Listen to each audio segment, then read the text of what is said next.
What's going on, everybody? How are we doing? I'm doing pretty good today. So, if you can't gather by both the title or the music, we are going to be playing Doki Doki Literature Club, as well as also the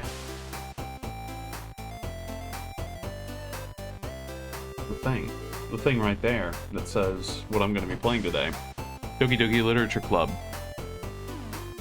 If I'm going to be honest with you right now, I have played Doki Doki Literature Club before, but it's been about 5 years since the game came out. About 5. And that's about 5 years since I've played it. I remember a good bit of it because of the cultural phenomenon that it was. Like, people really talked about that game, and it was hard to go 2 steps without being spoiled on like what was going to happen. And I even like showed it to people because I was so into it. This game was like all consuming of my life for like the better part of, I want to say 2-3 months. Like 2 to 3 months I was utterly obsessed with the game, and you wouldn't be able to find me not thinking or talking about it for that period of time in 2017. So about 5 years ago, when I was just a wee lad, I was screaming to the rooftops about how beautiful Doki Doki Literature Club was. Since then, Dan Salvato, our savior, has released a new version called Doki Doki Literature Club Plus. And it also hailed the release on, I believe, it was already on Steam, but on Switch. I believe it came to Nintendo Switch with that port. So, supposedly, there's more content in it. I've never seen this content, and I haven't gone out looking for it. I don't know how major of an update in terms of content it is. I'm gonna go forward with knowledge of the game, but not with knowledge of potential sidetracks. Now, I've watched tons of videos about Doki Doki Literature Club, like people making mods and custom endings and stuff like that, and there are some that I really get invested in because, of course, I was utterly hooked by the characters. I have a couple of friends who have talked and met Dan Salvato at various events. I believe South by Southwest was one of them, and yeah, it seems like a decent guy. I think I've seen him stream once, and he's a very like technically oriented guy, very technical, and likes things to be precise, and I think he's into rhythm games and stuff like that. Very cool dude, from what I can understand. You know, just an ordinary guy, another guy. But that is all I really have in terms of what we're going to be doing. Other than that, let's hope my internet doesn't crap out. So far so good though, no dropped frames. That's beautiful. Hopefully we can keep that up, because I'm about to go into the game and we'll go from there. You'll also see that I have not booted this game up except once, and that was to link it here. So you can see that this is going to be a very fresh game. I have not played the game in this incarnation. Let me see. But I will be going back to the tried and true. Oop, almost messed up there. What a good stopping point, actually. What a beautiful stopping point.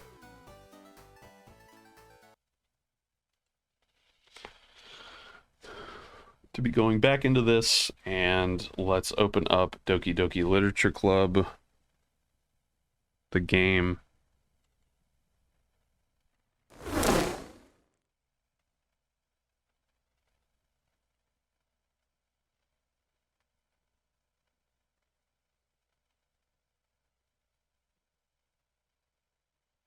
So yeah, you guys can see that this is a fresh game because I have not played with this. Like, I have not played with the, this game is not suitable for children who are easily disturbed. So fair warning to everybody. I know that there's going to be, actually, there's a bit of a, y'all can't see what's going on there. So let's just move this bad boy down here. And we'll move you. Actually, we'll just get rid of you. I'm sorry, Trash Man, but we're going to get rid of you for today. And we might shrink myself a little bit, at least enough so I can see the text blurb. Sounds good enough to me. So this is a pretty decent setting right here. We'll just deal with it being like this. And yeah, actually, you know what? You can, whoop, not what I wanted to do.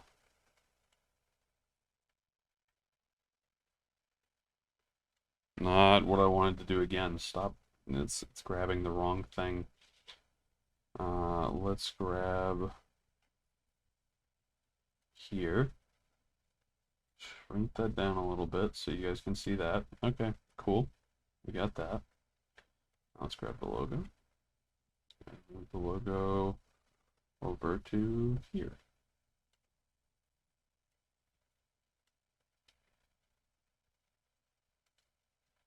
That looks perfectly fine to me. All right, so we'll go with that, and that will be our setup for today. I had to edit a little bit because I wanted it to look a little better. But let's go ahead. Individuals suffering from anxiety or depression may not have a positive experience playing this game. Yeah. Would you like to review detailed content warnings which contain spoilers? Alternatively, in-game content warnings can be enabled in the setting menu at any time. Absolutely not. We're going in, no spoilers. By playing Doki Doki Literature Club, you agree you have noted the game's age rating in your region and you consent to your exposure of highly disturbing content.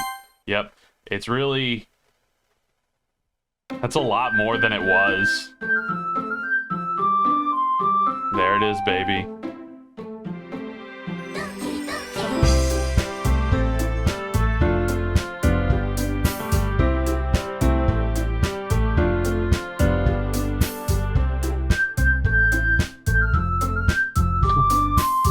Oh, thank you for the follow, Jurassic Park fan.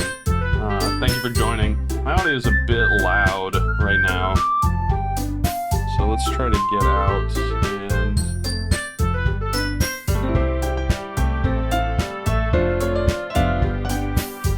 No, Jurassic Park fan, this is not my first time playing the game. I played the game a long time ago in 2017. I have not played the Doki Doki Literature Club Plus version though, so I have no idea about the additions to the game. I was obsessed with this game for roughly 2 months when it initially launched. I don't know what kind of pull it had over me, but I was just like caught. So I resisted playing the game when the Plus version came out, and I figure it's time to give it another play as we're coming on, I think, the 5-year mark since the game was first ever released. So, new game time.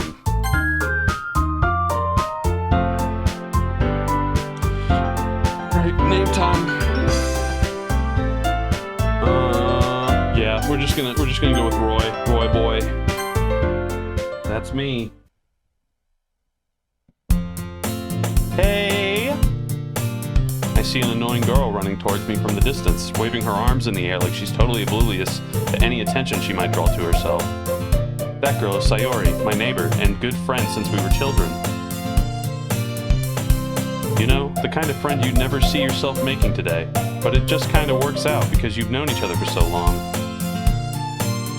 We used to walk to school together on days like this, but starting around high school, she would oversleep more and more frequently, and I would get tired of waiting up. But if she's going to chase after me like this, I almost feel better off running away. However, I just sigh and idle in front of the crosswalk and let Sayori catch up with me. I overslept again. But I caught you this time. Maybe, but only because I decided to stop and wait for you. You say that like you were thinking about ignoring me. That's mean, Roy. Well, if people stare at you for acting weird, then I don't want them to think we're a couple or something. Fine. But you did wait for me after all. I guess you don't have it in you to be mean even if you want to. Whatever you say, Sayori.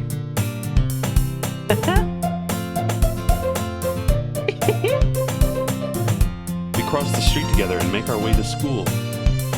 As we draw near, the streets become increasingly speckled with other students making their daily commute.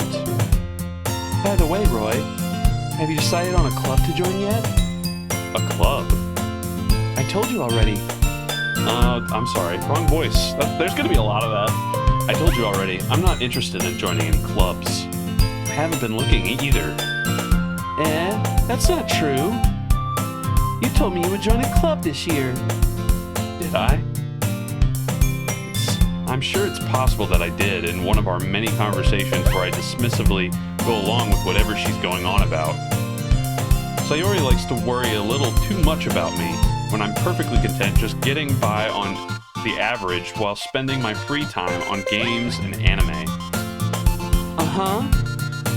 I was talking about how I'm worried that you won't learn how to socialize or have any skills before college. Your happiness is really important to me, you know? And I know you're happy now, but I'd die at the thought of you becoming a NEET in a few years just because you're not used to the real world. You trust me, right? Don't make me keep worrying about you. All right. I'll look at a few clubs if it makes you happy. No promises, though. Will you at least promise me you'll try a little? Yeah, I'll promise you that. Yay!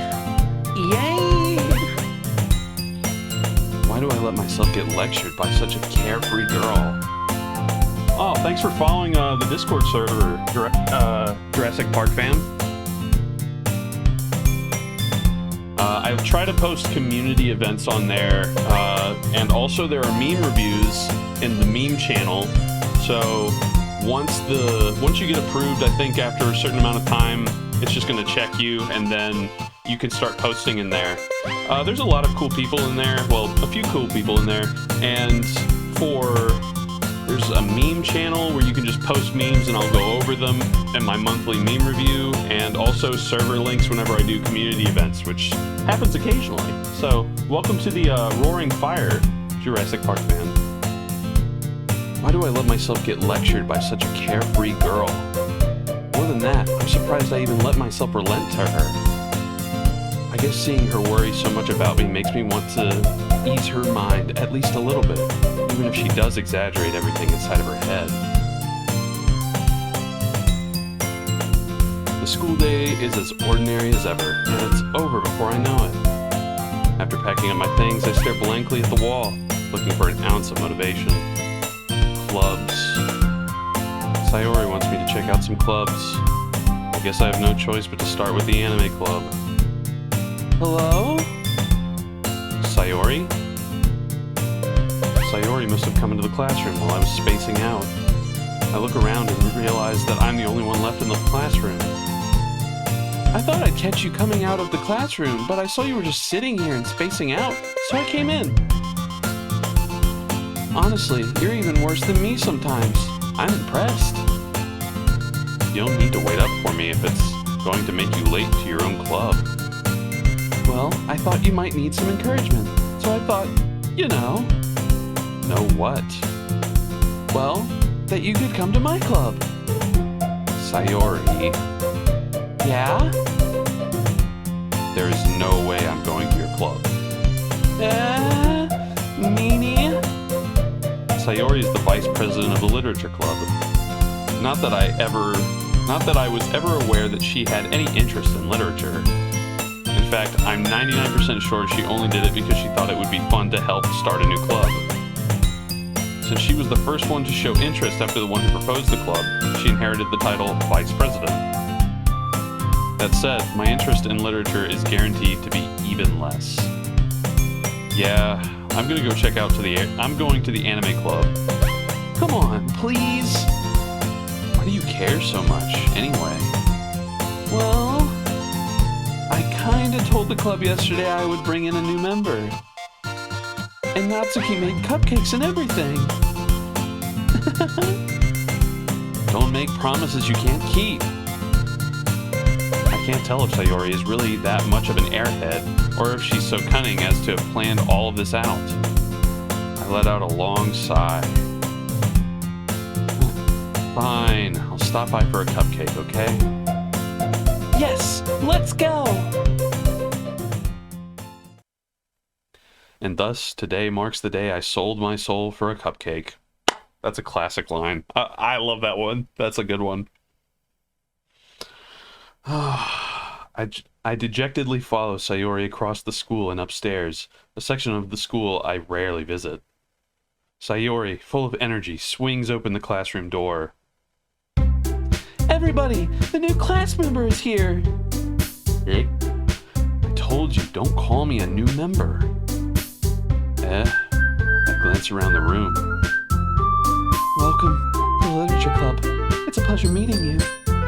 Sayori always says nice things about you. Seriously? You brought a boy? Way to kill the atmosphere. Ah, Roy. What a nice surprise. Welcome to the Literature Club. All words escape me in this situation.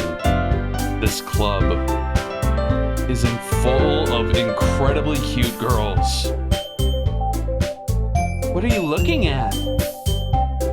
If you want to say something, say it. Sorry. Natsuki.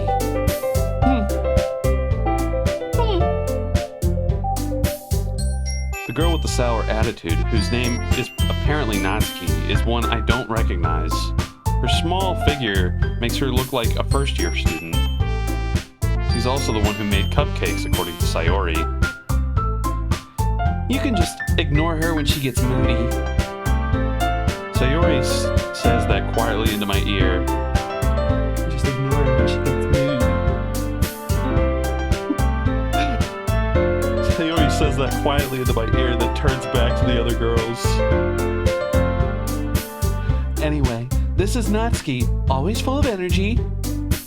And this is Yuri, the smartest in the club. Don't say things like that. Yuri, who appears comparably more mature and timid, seems to have a hard time keeping up with the people like Sayori and Natsuki. Ah, well, it's nice to meet both of you. And it sounds like you already know Monica, is that right? That's right. It's great to see you again, Roy. Monica smiles sweetly. We do know each other. Oh, I'm sorry. We do know each other. Well, we rarely talked, but we were in the same class last year. Monica was probably the most popular girl in class. Smart, beautiful, athletic. Basically, completely out of my league. So, having her smile at me so genuinely feels a little... You too, Monica. Come sit down, Roy.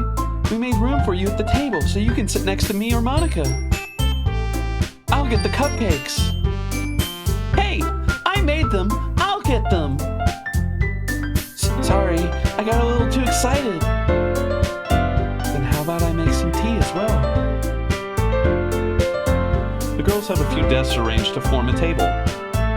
As Sayori mentioned, it's been widened so that there's one space next to Monica and one space next to Sayori. Natsuki and Yuri walk over to the corner of the room where Natsuki grabs a wrapped tray and Yuri opens the closet. Still feeling awkward, I take a seat next to Sayori. Natsuki proudly marches back to the table, tray in hand. Okay, are you ready?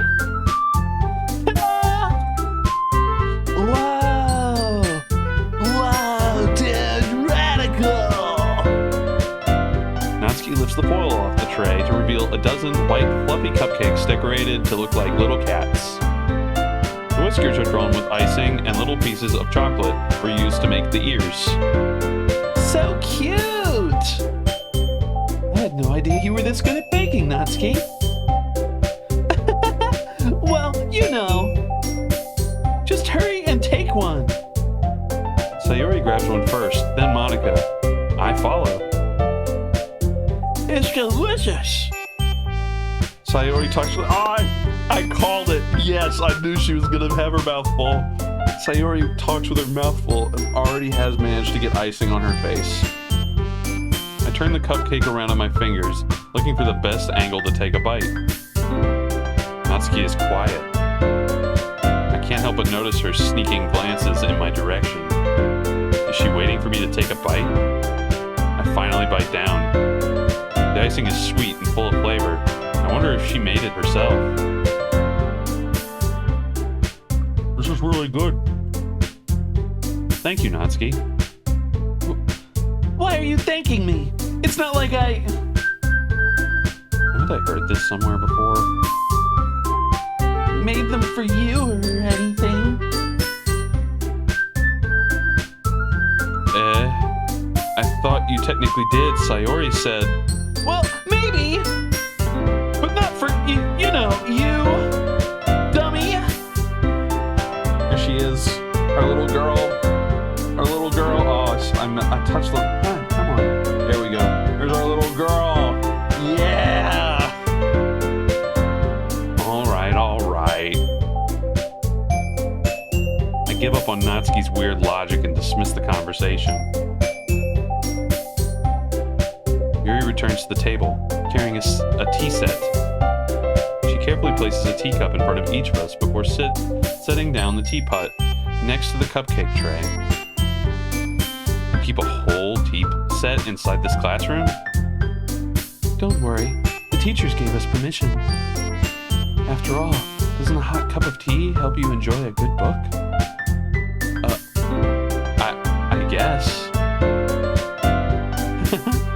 Don't let yourself get intimidated. Yuri's just trying to impress you. That's not... Insulted, Yuri looks away. I meant that, you know. I believe you. Well, tea and reading might not be a pastime for me, but I at least enjoy tea. I'm glad.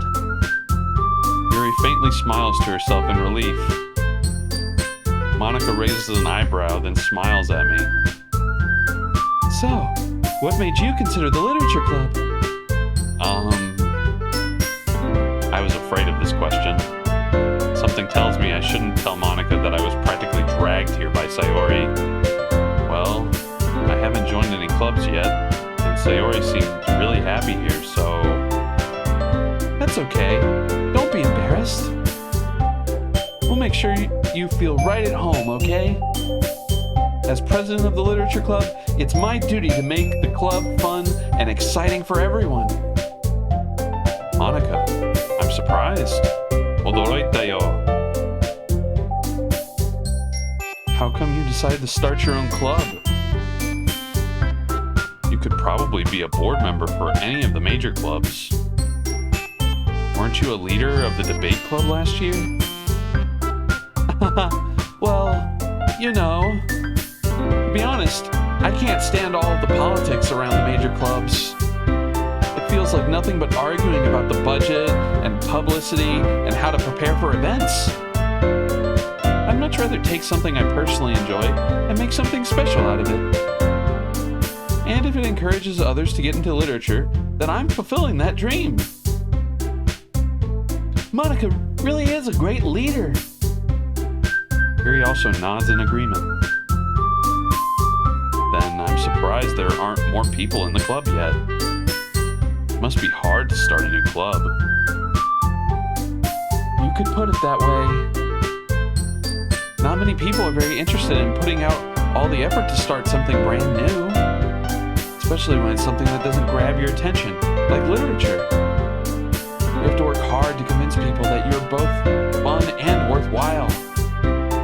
But it makes school events like festivals that much more important. I'm confident that we can really grow this club before we graduate. Right, everyone? Yeah! We'll do our best. You know it! Everyone enthusiastically agrees. Hell yeah! Hell yeah! Such different girls, all interested in the same goal. Such different girls all interested in the same girl. Now that would be great. Monica must have worked really hard just to find these three.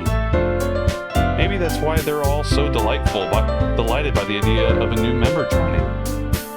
Though I still don't really know if I can keep up with their level of enthusiasm about literature. So, Roy, what kinds of things do you enjoy reading? Basically the same thing. Well, considering how little I've read these past few years, I don't really have a good way of answering that. Manga.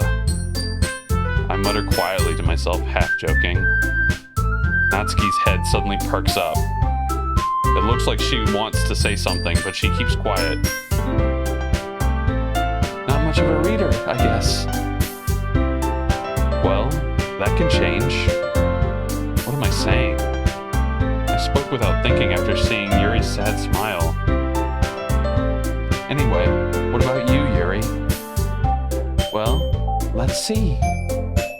Yuri traces the rim of her teacup with her finger. My favorites are usually novels that build deep and complex fantasy worlds. Yo, me too, girl. The level of creativity and craftsmanship behind them is amazing to me.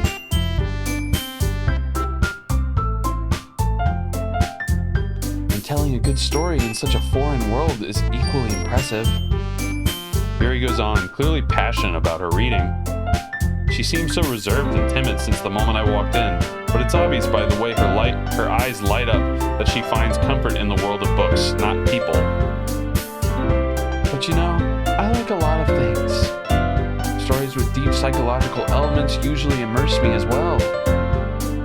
Isn't it amazing how a writer can so deliberately take advantage of your own lack of imagination to completely throw you for a loop?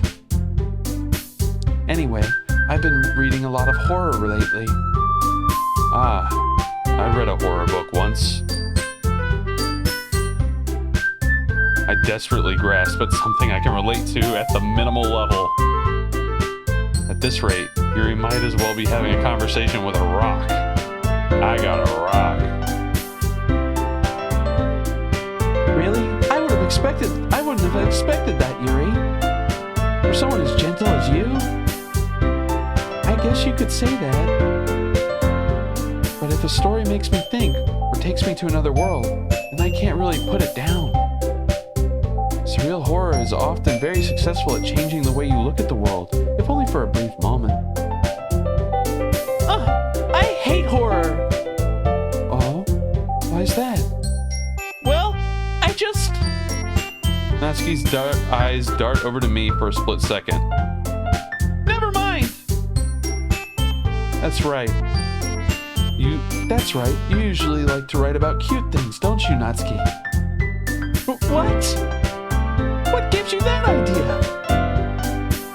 You left a piece of scrap paper behind at the last meeting.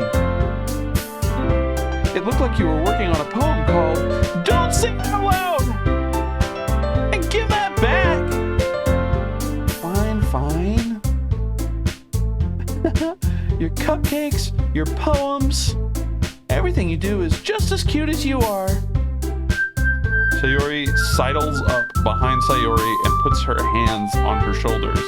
I am honestly amazed they didn't say slides. The little face. She did the little face. The little face. This right here, this is cute as a button. Natsuki, you write your own poems? Well, I guess sometimes. Why do you care? I think that's impressive.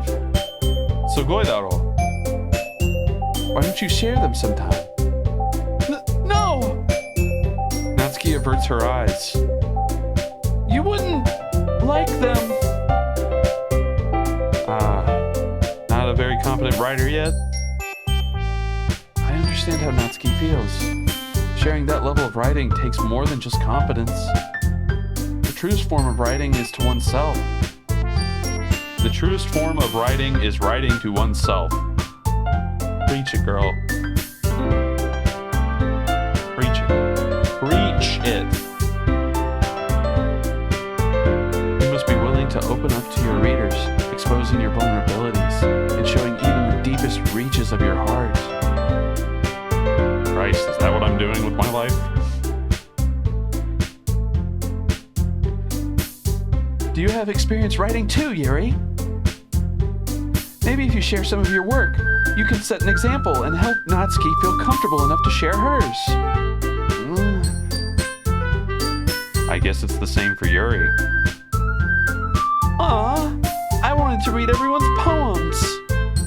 We all sit in silence for a moment. Okay, Monica says. I have an idea, everyone. Natsuki and Yuri look quizzically at Monica. Let's all go home and write poems of our own. Then next time we meet, we'll all share them with each other. That way, everyone is even.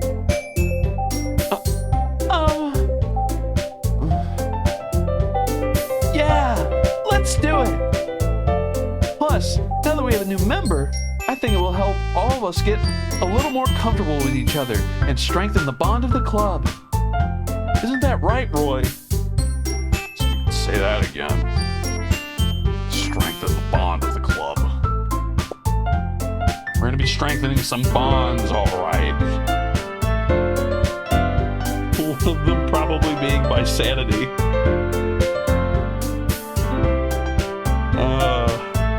Monica smiles warmly at me once again.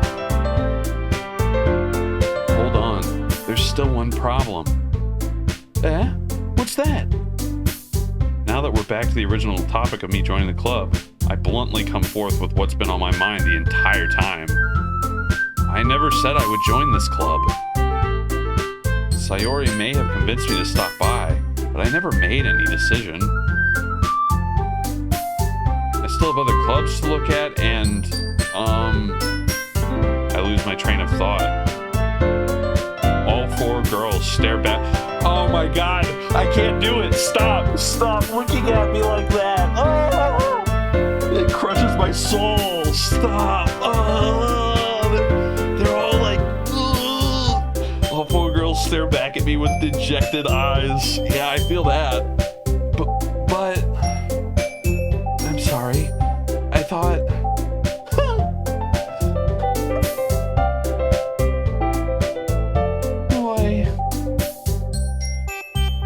You all... I'm defenseless against these girls. Me too, man. Me too.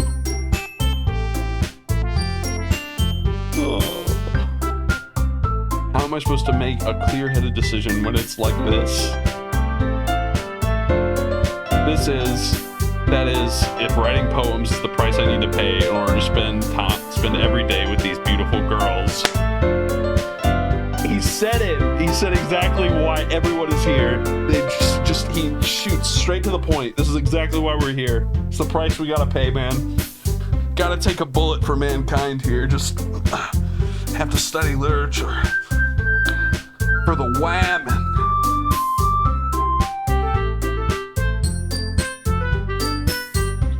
Right. Okay. I've decided then. I'll join the literature club. One by one. Oh my god.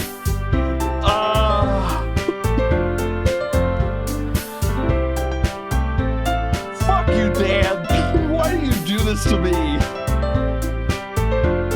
I've already played the game before. It's just been so long. One by one, the girl's eyes light up. Yes, I'm so happy! Sayori wraps her arms around me, jumping up and down. Hey! You really did scare me there for a moment. If you really just came for the cupcakes, I would be super pissed. Then that makes it official. Welcome to the Literature Club. Thanks, I guess. Okay, everyone. I think with that, we can officially end today's meeting on a good note. Everyone remember tonight's assignment. Write a poem to bring to the next meeting so we can all share. Monica looks over at me once more. Let's let's just do a quick save right here.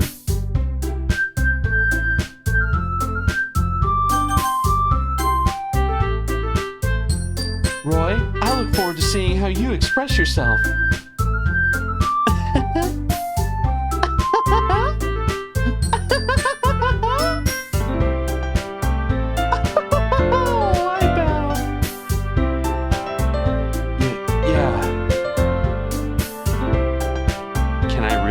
The class star Monica with my mediocre writing skills? Yeah, we can. I already feel the anxiety swelling up inside of me.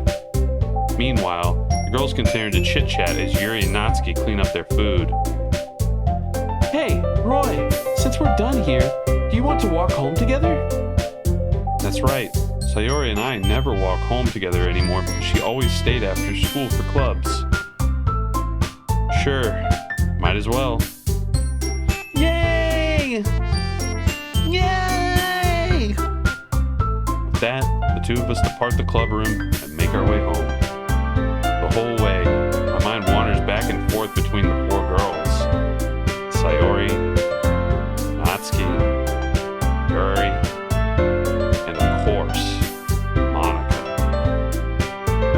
Of course.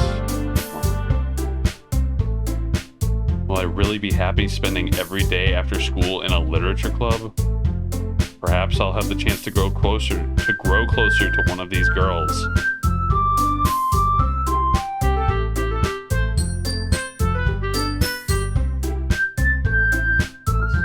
That's not bad.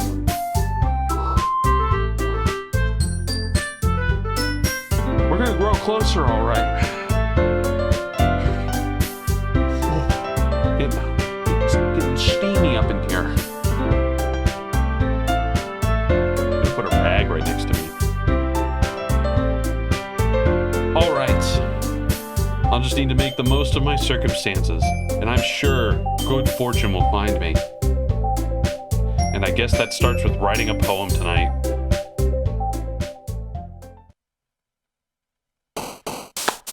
It's time to write a poem, baby! Time to write our first poem!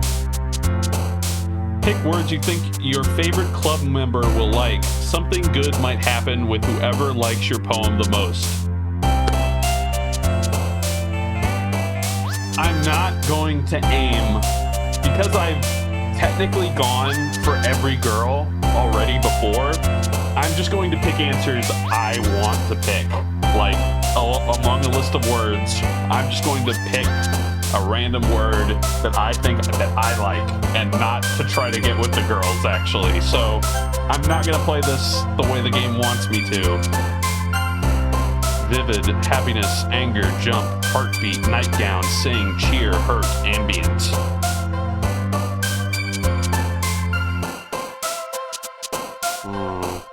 I like ambient. Inferno, dance, daydream, disaster, analysis, empty, sunny, shiny, variance, flee. Probably Inferno. Bliss, unrestrained, sticky, party, holiday. Sweet, shopping, fun, broken, pop. I like holiday. Email. Awesome. Sparkle, waterfall, friends, forgive, bubbles, frightening, warm, infallible.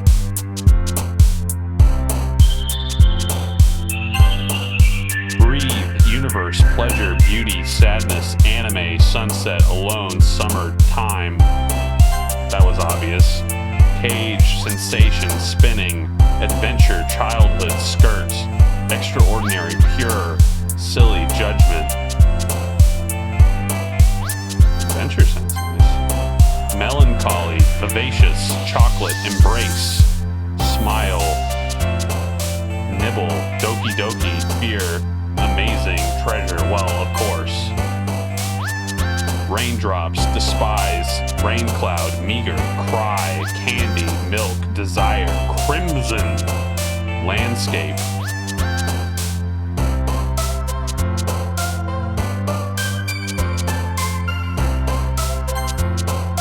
Strawberry,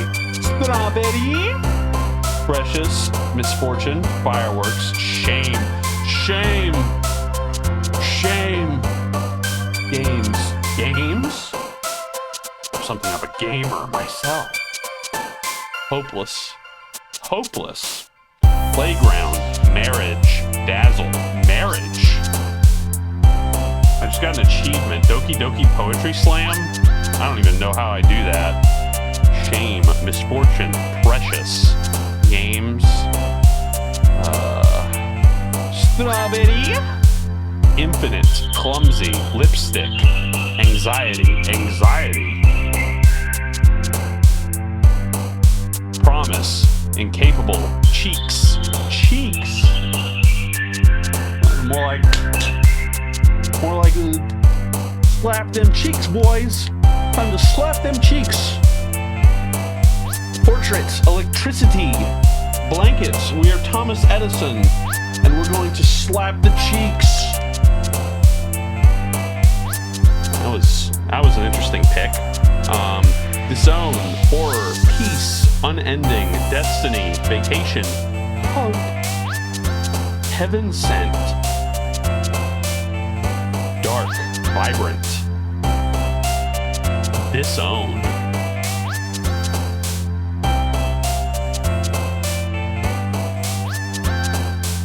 has Vacation again.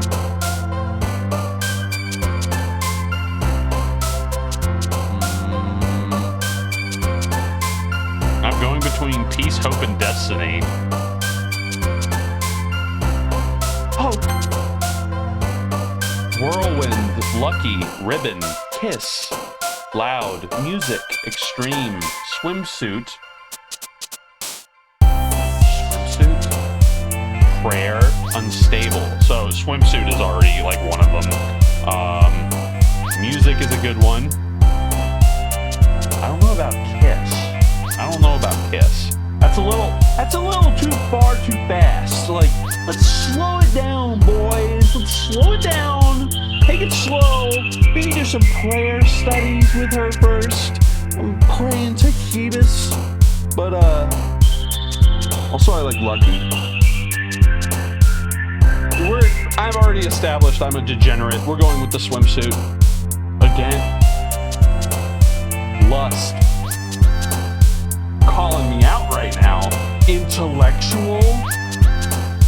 That can be an intellectual. Eternity. Suicide. In my Doki Doki game? Cross that one out. Just no sir. Agonizing. Uncanny. Whistle. Rainbow. Together. Existence. Well, existence is pain. These two actually, agonizing existence. See, I can't pick either of these because I made them both together. Agonizing existence. Suicide together. No! No! Eternity rainbow. That's actually pretty cool. Intellectual. The intellectual whistle. Oh my gosh. These are great. Lust uncanny. Maybe reversed. Uncanny lust. That's the better way to put it.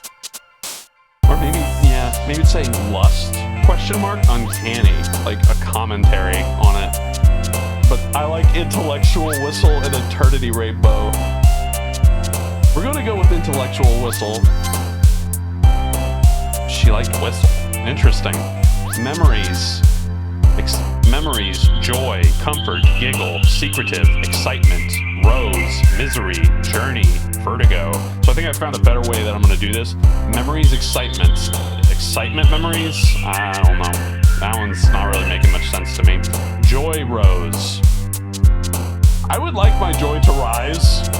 Joy rose. It has since they started smiling. Comfort, misery.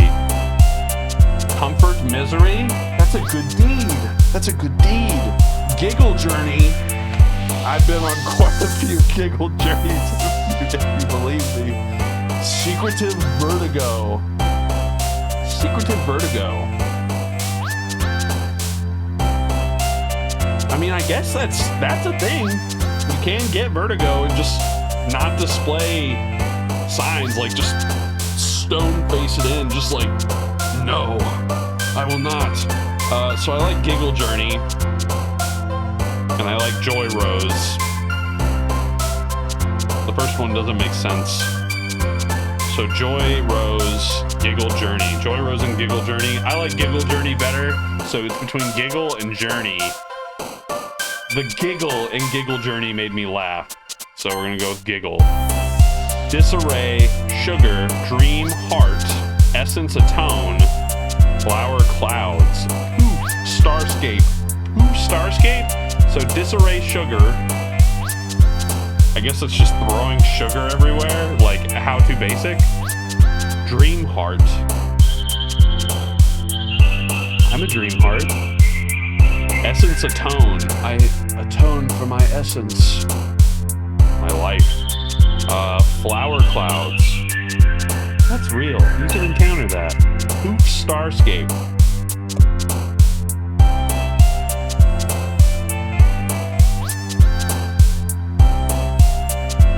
I think I'm gonna go with Dream Heart. I think I like the Dream better. After Image, Charm, Cute, Jumpy, Tragedy, Depression. In my Doki Doki literature game. Parfait, Fantasy, Whirl, Nature. So we have After Image, Charm. Bro, that's a powerful item. I need that one. I need that charm right now. Cute, Jumpy. Well, it's cute. That makes me smile. Tragedy, Depression. This is getting a little too realistic right now. A little too realistic right now. Maybe let's not do that. Parfait, Fantasy. I like that one because it reminds me of Snail House. Snail House always uses like cute little desserts and like ways of spinning them to make them like a fantasy adventure. So Twirl, Nature. I think it's gonna be Parfait, Fantasy. And although I like fantasy, Parfait is what makes it, so we're gonna go with Parfait. Family, Massacre.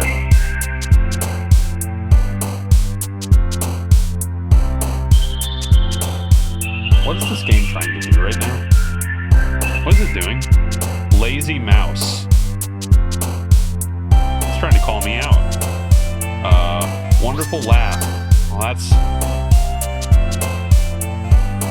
Kitty Pink. Pink Kitty. Papa Fester. Fester Papa? Interesting. So, Family Massacre.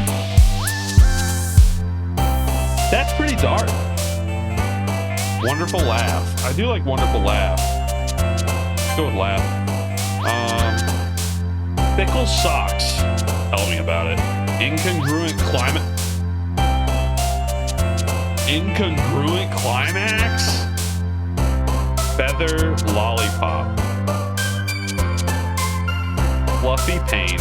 Skipping Hair.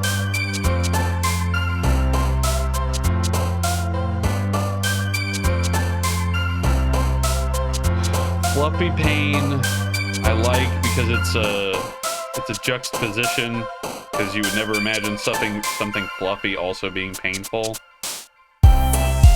So Incongruent Climax. Incongruent Climax is also good. I don't think it matters which one of these two I pick, but we're gonna pick Climax. Yeah, I was right. Covet Flying.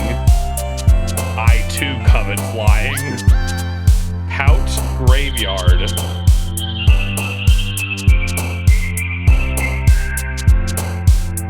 I too would pout at a graveyard. So I get rid of Bubsiki right now. Sorry about that. She'll come back in like 2 seconds, but during the literature portion, we'll get rid of Bubsiki. Pout Graveyard. Probably not what you should be doing in a graveyard. Valentine Puppy. Wow, that's cute. Entropy Headphones. That's just strange. Disoriented Wrath. Calling me out. It's doing is calling me out. I like Valentine Puppy. I like Covet Flying.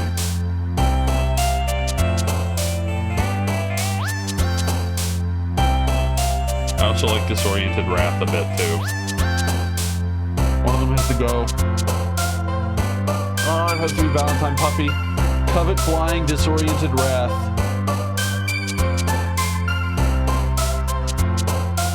Covet Flying. I do like to fly. Tears. Boop. Boop wins. Boop always wins. I saw Boop and was just like, Boop! Boop! We pray by the Boop. Alright, let's bring her back. Hi again, Roy.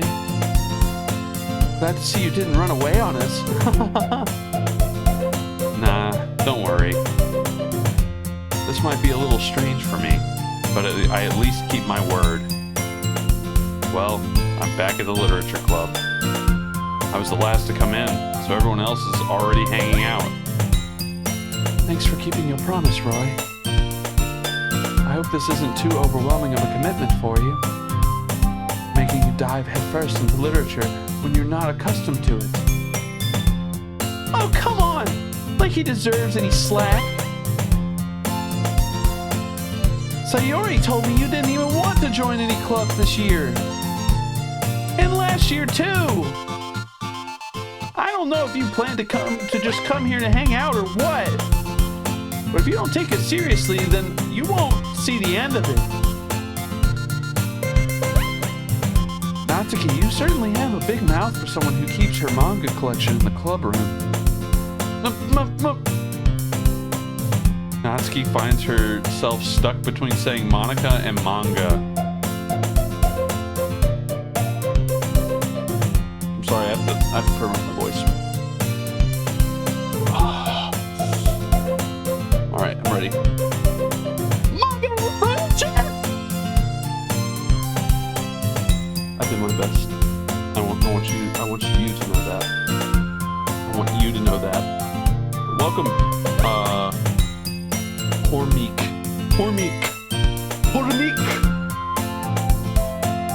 Welcome. And yes, it is indeed a classic. I hope I did that line justice. That's like all I was ever waiting for.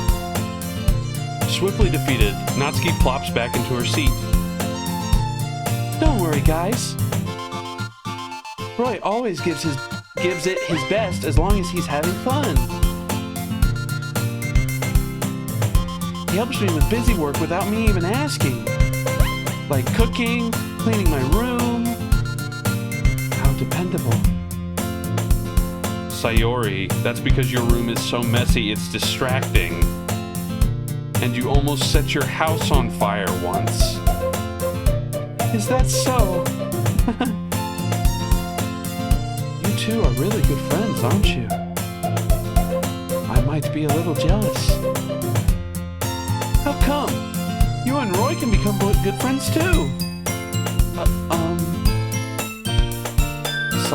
Sayori.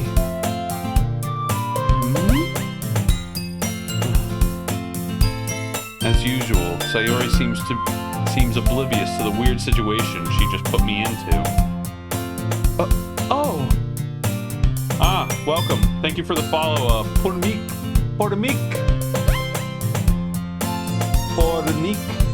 So are you a poor meek? Or is that like the name? But welcome. Either way, welcome.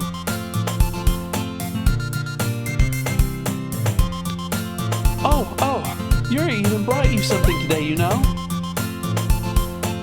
Wait, Sayori. Me? Not really. Don't be shy. It's really nothing. What is it? Never mind. Portamico, enjoying the stream so far. Portamico, welcome. Oh, I'm an idiot. Thank you, Portamico. Miko. Thank you for enjoying. I'm glad you're enjoying the stream, my man. I seek to entertain. Hopefully it's more entertaining as we go along. Sayori made it sound like a big deal when it's really not. What do I do? Oh, I can press the space bar? Bro. This is amazing. I don't even need to, like, touch the mouse anymore. That's beautiful. I'm sorry, Yuri. I wasn't thinking. I guess that means it's up to me to rescue this situation. Hey, don't worry about it. Play the foghorns, bro. You fucking did it, dude. Like, just instantly cut the tension. He's a Chad, bro. Just play like, play the Giga Chad meme. Just play that. Can you feel my heart? And just play that song. Just right on him. Hey, don't worry about it. First of all, I wasn't expecting anything in the first place. So any nice gesture from you is a pleasant surprise. It'll make me happy no matter what. Is that so? Yeah, I won't make it a big deal if you don't want it to be. Alright. Well, here. Yuri reaches into her bag and pulls out a book. A book? In a literature club? She's giving me a book? What the? Why?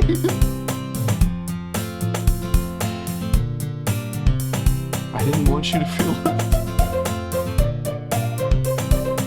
I didn't want you to feel left out. Because I'm you just hold the book upside down. The giraffe goes to the sun. Oh shit. You've stumbled into Doki Doki Literature Club. Welcome, Broken Sticks. Welcome back. I didn't want you to feel left out. So I picked out a book that I thought you might enjoy. Bro, please roast me with this book. It's a short read. She's already, like, roasting my ass. Like, subtly roasting my... It's a short read. So it should keep your attention, even if you don't usually read. Okay, the last part, she redeemed herself. And we could, you know... I don't think I know, Yuri. You're gonna need to elaborate. Discuss it. Oh. Dodged a bullet there. Discuss it if you want it. Omega Sim. This is... How is this girl accidentally being so cute? She's roasting our ass. That's how she's doing it. She even picked out a book she thinks I'll like, despite me not reading much. Yuri, thank you. I'll definitely read this. I enthusiastically take the book. Well, you can read it at your own pace. I look forward to hearing what you think. Now that everyone's settled in, I expect Monica to kick off some scheduled activities for the club. But that doesn't seem to be the case. Sayori and Monica are having a cheery conversation in the corner. Yuri's face is already buried in a book. I can't help but notice her intense expression, like she was waiting for this chance. Meanwhile, Natsuki is rummaging around in the closet.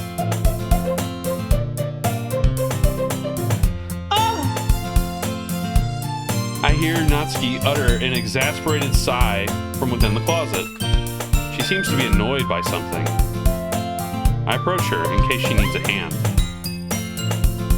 that's why we're approaching her. This song, baby.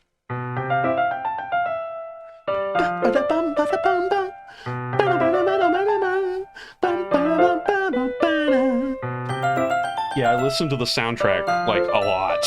Not like now, but I did. For like 2 full months.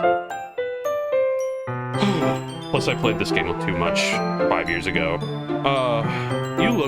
You're looking for something in there? Frickin' Monica. She never puts my stuff back in the right spot. What's the point in keeping your collection organized if someone is just gonna mess it up? Natsuki slides a bunch of stacked books and boxes across the shelf. Manga. You read manga, right?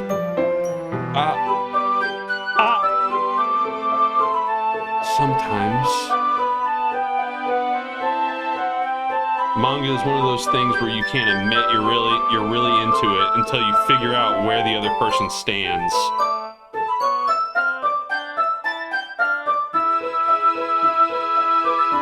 I'm sorry, guys. This is the closest I got right now. My collection is holed up in a box somewhere, yet to be organized. And it probably won't be for a while. Yeah, this was high school. How did you know, anyway? I heard you bring it up at some point. Besides, it's kind of written on your face. What's that supposed to mean? I see. There's a lone volume of manga amidst the stacks of various books on the side of one of the shelves. Curious, I pull it out of the stack. There it is! Natsuki snatches it out of my hand. She then turns to a box of manga and slips the volume right into the middle of the rest. Ah, much better. Seeing a box set with one book missing is probably the most irritating sight in the world. I know that feel. Said it, girlfriend. I get a closer look at the box she's admiring. Parfait girls? This girl likes magical girls, bro. It's a series I've never heard of in my life. Me neither. That probably means it's either out of my demographic or it's simply terrible.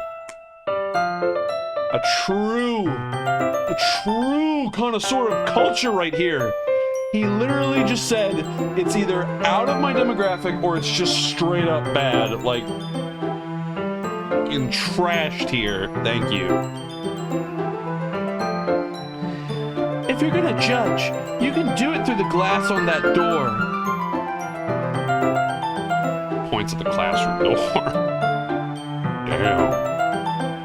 Hey, I wasn't judging anything. I didn't even say anything. It was the tone of your voice. But I'll tell you one thing, Roy. Consider this a lesson straight from the literature club. Don't judge a book by its cover. In fact, Natsuki pulls out the first volume of Parfait Girls from the box. I'm gonna show you exactly why. She shoves the book right into my hands.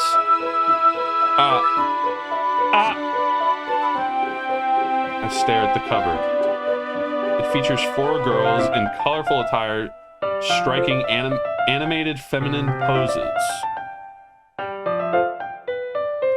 Well, if that isn't a hook, line, and sinker for me, it's exceedingly moe. Moe.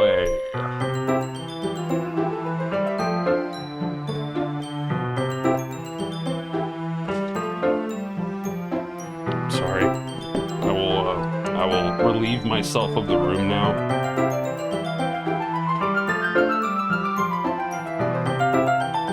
Don't just stand there. I don't think Monica would approve. Hey man, shush, shut up. Monica isn't watching right now. Right? She's not watching, right?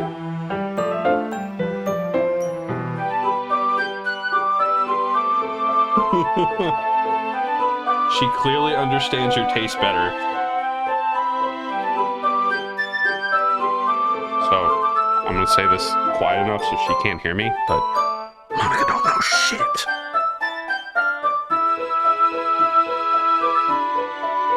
Don't just stand there. Oh,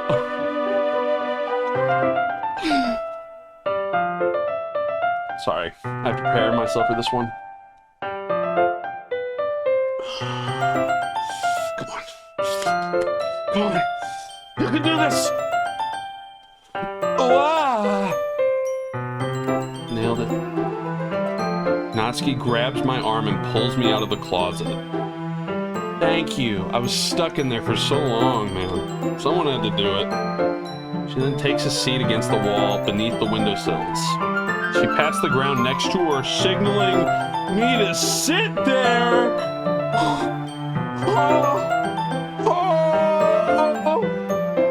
Girl, I think we're going a little too fast now. Maybe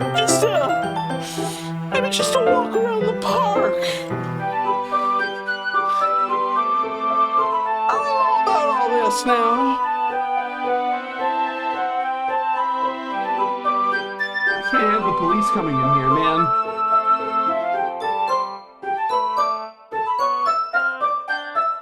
Wouldn't chairs be more comfortable? I take my seat. This is true simp behavior. You make a point and then you just don't do anything about it, but just do it. You don't stand up for yourself like a Chad, you just do it. Because you know why. You know why you're doing it. You're doing it for this adorable little face right here. That's why you're doing it. Anyway. Chairs wouldn't work. Okay, she does defend herself. But I still did it before she even gave her reasoning.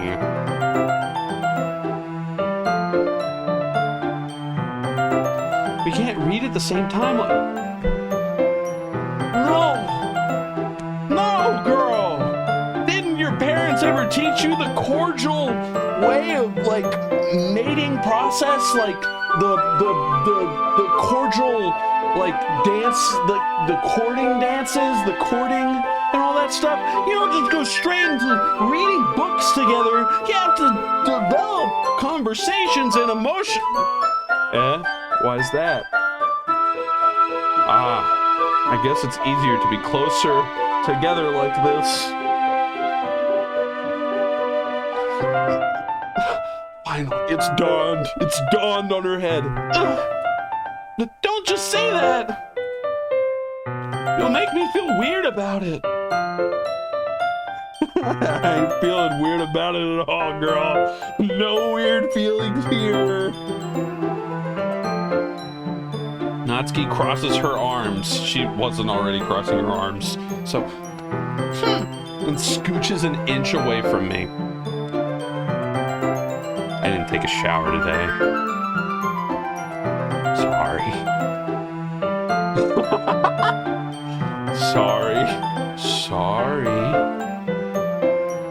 Yeah, I'm just as lost as you are, Broken Six. I didn't exactly expect to be sitting this close to her either.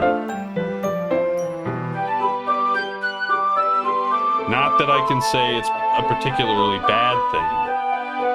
I opened the book.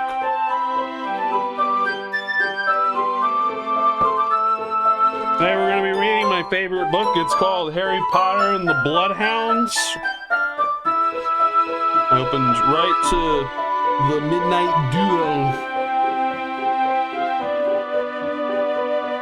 It's only a few seconds before Natsuki once again inches closer, reclaiming the additional space while she hopes I won't notice.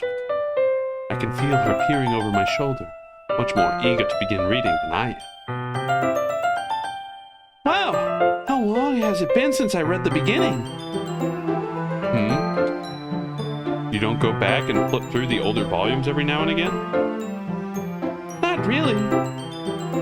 Maybe sometimes after I've finished the series. Hey, are you paying attention? I am, but nothing's really happened yet, so I can talk at the same time. It looks like it's about a bunch of friends in high school. Typical slice of life affair. Classic. I grew out of these since it's rare for the writing to be entertaining enough to make up for the lack of plot. Well, if there's a lack of plot, something has to fix it. There's gotta be some form of plot to keep my animal brain engaged. So, what should I expect from this? Is there going to be a plot?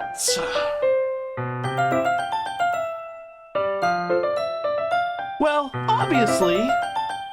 You think I would enjoy something that didn't have a plot? Cultured. Thank you, girl. Thank you. Culture. I mean, well, I guess I know what you're saying. A lot of the beginning is about simple things. Like there's a really funny chapter where they're obsessed with a guy at the ice cream shop. But that just helps you get to know the characters. And besides, it's still entertaining. Later on, there's all kinds of drama. Like when they get into all their backstories and when some of the romance starts to happen. That's really what makes it so good. There are so many touching parts. Ah, is that so? Sounds like you really know what you're talking about. Maybe I underestimated you.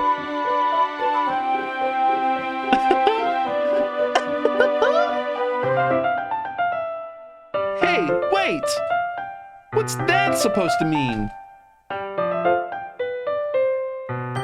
Ooh, ah.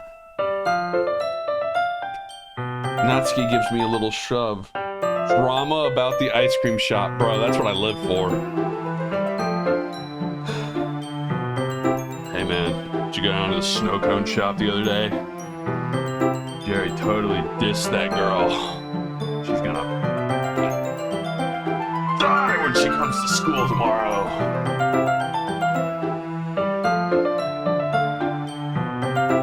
There we go. That's a little better. Natsuki gives me a little shove. I'm sorry. I just meant that I haven't seen you at your full power. Nice save, dude. Good save. I am a gamer. Oh. This chapter seems like it's about baking. This is just a guess, but there's a lot of baking in this manga. But is there a lot of baking in this manga? Well... Natsuki pauses for a moment as if she doesn't want to admit something. Yeah? Why does that matter? It doesn't. I was just curious. Since you enjoy baking too, right? That's... just a coincidence. I just happened to get into baking around the same time I got into this mug.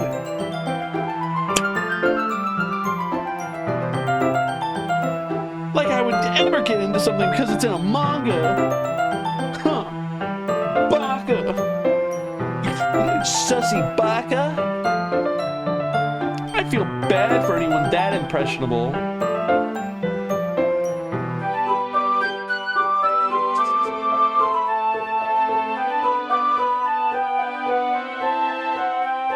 God, I wonder if I could be a wizard. No one's ever thought that before. Definitely not a coincidence. Hit the nail right on the head, right there. I guess that explains Natsuki's interest in baking. It might. Still, of all the hobbies to pick up from a manga, that's definitely one of the better ones. Yeah? Not to mention she's really good at it, so who am I to judge? Another truth.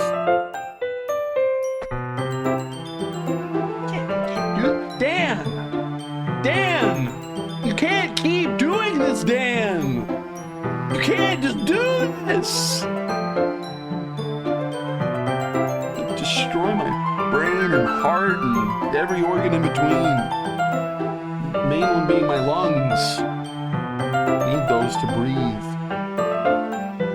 We read on for a few more minutes. I finished a couple chapters at this point. Are you sure this isn't boring for you? It's not.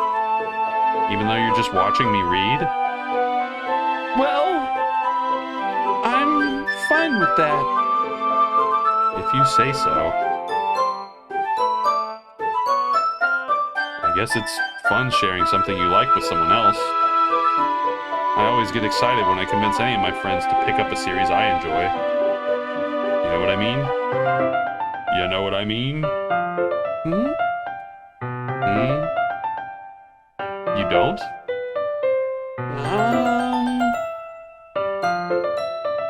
That's not... Well, I wouldn't really know. What do you mean? Don't you share your manga with your friends? Could you not rub it in? Jeez.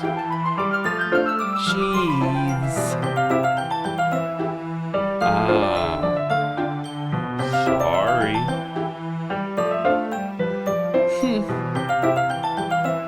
Like I could ever get my friends to read this. They just think manga is for kids. I can't even bring it up without them being all like, you still haven't grown out of that yet?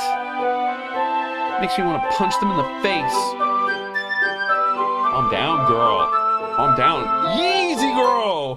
Pull her back! Pull her back! Ugh. I know those kinds of people. Honestly, it takes a lot of effort to find friends who don't judge, much less friends who are also into it. I'm already kind of a loser, so I guess I gravitated towards the other losers over time. But it's probably harder for someone like you. Yeah. That's pretty accurate. Wait. Whoa! Slapped me right across the face there. It was just like, take your confession. You. Fuck you. Wait, which part? I mean, I feel like I can't even keep it in my own room. I don't even know what my dad would do if he found this. At least it's safe here in the club room. Except Monica was kind of a jerk about it. I just can't win, can I?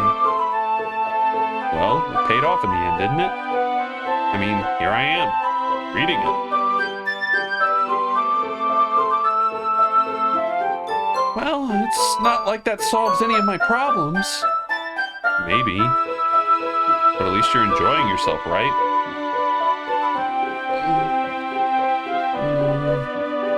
So?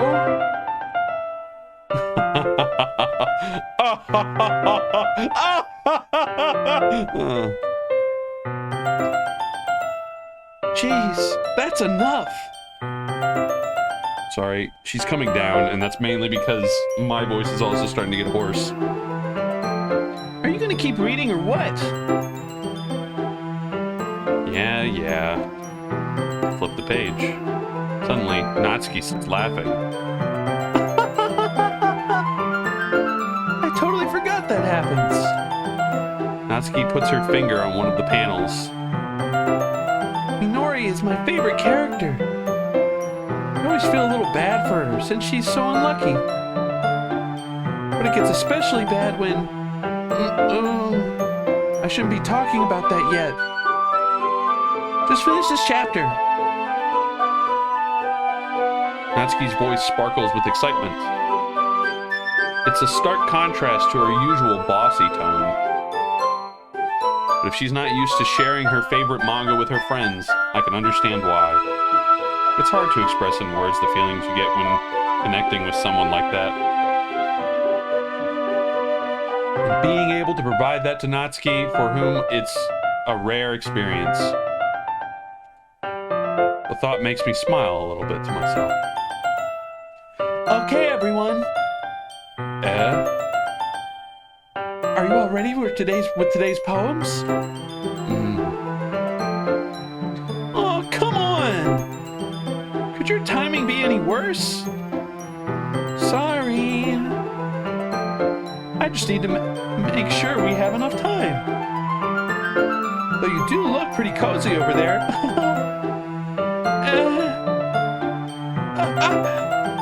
Natsuki suddenly notices how close she's gotten to me. She hastily slides herself a good 12 inches away from me. All right. Oh, whoops. All right. Guess I'll stop here for now. I close the book and hand it towards Natsuki. You're just gonna give it back? Oh, look at that dejected face. Look at that dejected face. I can't. Dan! Why are you doing this to me, Dan? Don't you want to know what happens? Yeah, but Monica just said, don't be dumb. Just take it home with you.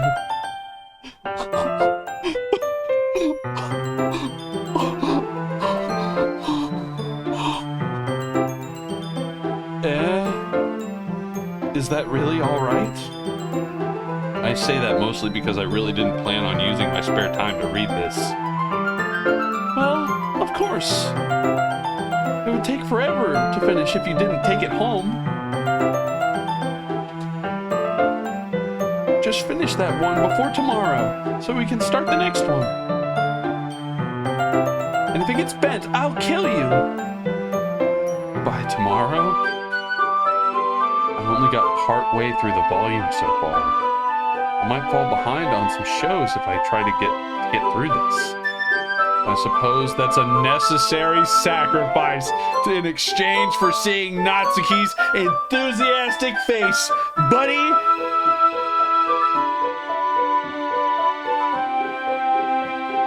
That's it. We gotta make her happy, man. Or am I scared of what will happen if I don't finish it? Yeah, she'll probably beat me up. All right then. I stand up.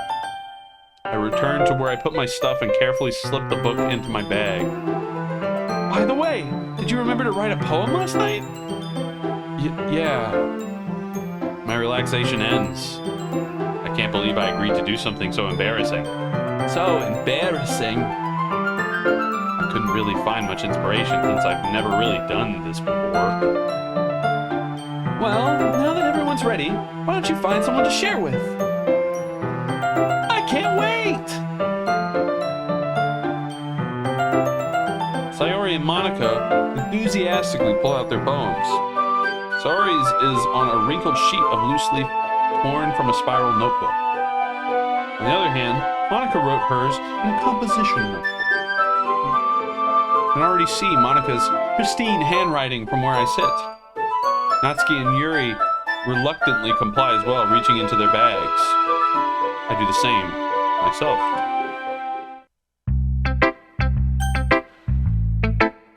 Who do we show our poem to first, boys?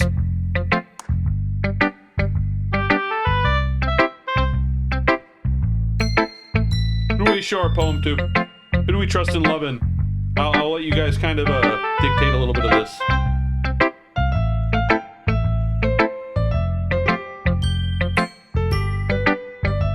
Who are we gonna go with?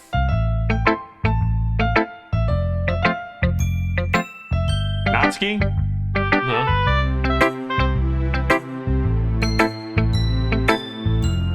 We got Natsuki as one of our things, and with like a couple seconds, let's see if anyone else chimes in.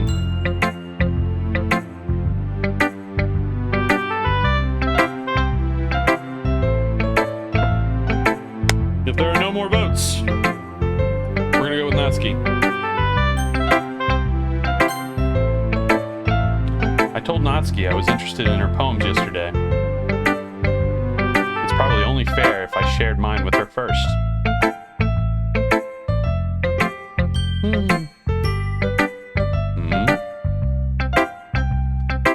Okay, well, let's start with the things I don't like. First of all, Natsuki rereads my poem. Never mind. I don't feel like giving you my opinion. Then what's the point of sharing it in the first place? I wrote this poem. I wrote this when I could have been doing other things. In fact, remember how I said I wanted to read your poems? That's what I had in mind when writing this. I want to help you feel comfortable enough to share yours. Like Monica said. Well, I would be more comfortable sharing my poem if yours was really bad. You were supposed to show me some dumb poem and make me go, huh, well, it's not that great, but let me show you what real literature looks like. And you went and ruined it! You ruined it! I hope you're happy. So, in other words, you're saying you liked it. Natsuki's retort gets caught in her throat. You're so... Oh, Jesus. That's bad.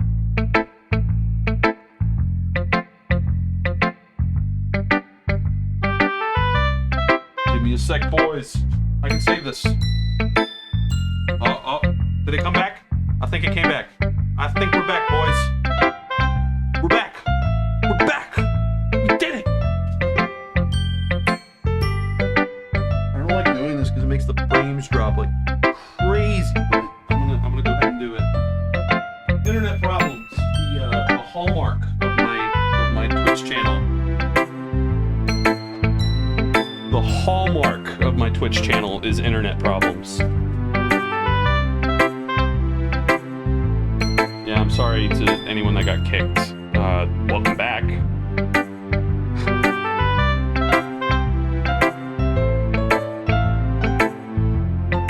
If it makes any of you all feel better, the VOD on YouTube and on Twitch will have the whole thing, probably. Well, not the one on Twitch, the one on YouTube will. By the way, there's a link to my YouTube channel. That's the only plug I'm gonna do for that. And also my Twitter. That's it. I'm done plugging. Okay. You don't understand anything, do you? I already told you that I don't have to go announcing it to the world like you're all self-important. I'm pretty sure you never actually said that. I say that mostly to myself. Natsuki must really hate me or something. I can't figure out if it's a win or a loss that she liked my poem. In any case, you still need to show me yours, right? Fine, I guess. Only because Monica will make me if I don't.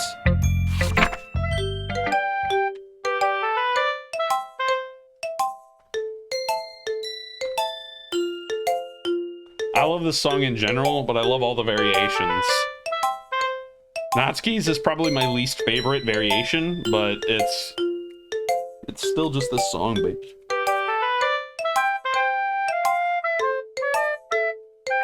With the goofy little recorder, like flute. It's like, it's a recorder. Eagles can fly. Monkeys can climb. Crickets can leap. Horses can race. Owls can seek. Cheetahs can run. Eagles can fly. People can try. But that's about it.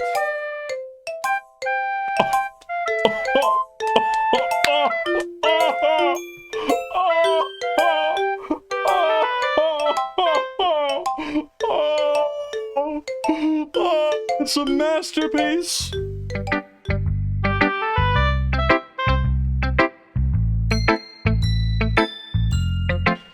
Yeah, I told you that you weren't gonna like it. give this girl a Pulitzer? I like it. Oh, we don't like it, boy. We give it a 10, boy. We give this boy a 10, boy. We give this boy a hard 10, boy. 10.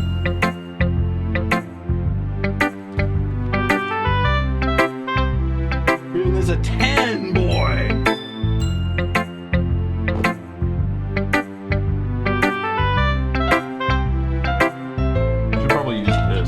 Sharpie next time. What? Just be honest. I am. Why are you so convinced that I wouldn't like it? Well, because everyone in high school thinks that writing has to be all sophisticated and stuff. So people don't even take my writing seriously. But isn't the point of poems for people to express themselves? Your writing style wouldn't make your message any less valid. Yes, exactly. I like when it's easy to read, but it hits you hard. Like in this poem. Seeing everyone around you do great things can be really disheartening. So I decided to write about it. Yeah, I understand. But the other nice thing about simple writing is that it puts more weight on the wordplay. Like I set up for a rhyme at the end, but then made it fall flat on purpose. It helps bring out the feeling in the last line. So you did. I guess more went into it than I realized. That's what it means to be a pro. I wish I could read my own poems. But I guess that would involve them having to generically create a poem off of the words I choose, so... You get some, you lose some, bucko. Bucko. I'm glad you learned something. Didn't expect that from the youngest one here, did you? Yeah, guess not. I seem so disinterested in everything she's saying. Giving her like such like one word responses like K, yeah, nah, yeah, K. So I'm just flatlining her so hard and she's loving it. She's like eating it up. I decide to humor her with that last comment. I don't really care how old everyone is, but if Natsuki is feeling proud, then I won't take that away from her. How considerate. Okay, so we're not a jackass. I'm a jackass. Who's next, boys? Who's next? Who's next? Who's next?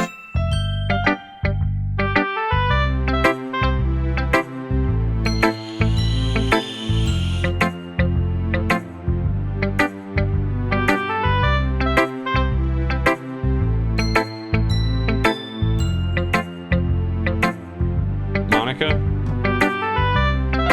Let's go with Monica then. Hi, Roy. Having a good time so far? Ah, yeah. Good. Glad to hear it. By the way, since you're new and everything, if you ever have any suggestions for the club, like new activities or things we can do better, I'm always listening. Okay, that's good to know, Monica. Don't be afraid to bring things up, okay? All right, I'll keep that in mind. Of course I'll be afraid to bring things up. I'm much better off just going with the flow until I'm more settled in.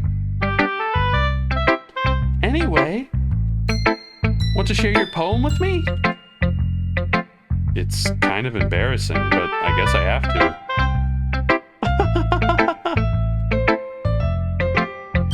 Don't worry, Roy. We're all a little embarrassed today, you know? But that's the sort of barrier that we'll have to all learn to get past soon. Yeah, that's true. I hand my poem to Monica. I like it, Roy. Really? It's a lot cuter than I expected. Oh, jeez. No. It kind of makes me think of something Natsuki would write. And she's a good writer too. So take that as a compliment. If you say so. Yep. There are lots of poems. There are lots of poems or stories out there that are no more than a few simple words. They can be funny, endearing, or even sad. And sometimes they're only a few lines long. They might even feel like they're written for kids, but if you think about them, they can express views of the world that would apply to anybody. I see. So you're saying that Natsuki is kind of like that? Sort of. Maybe she's not an expert, but you probably won't find much filler in her poems. They might be easy to write, but they're super challenging to get the meaning through. So I can see why it would be your kind of poem to explore. I'm sure I'll end up trying different things a lot. Could take a while before I feel comfortable doing this. That's okay. I'd love to see you try new things. That's the best way to find the kind of style that suits you. Everyone else might be a little bit biased towards their own kinds of styles, but I'll always help find what suits you the most. So don't force yourself to write the way everyone else wants you to write. It's not like you have to worry about impressing them or anything.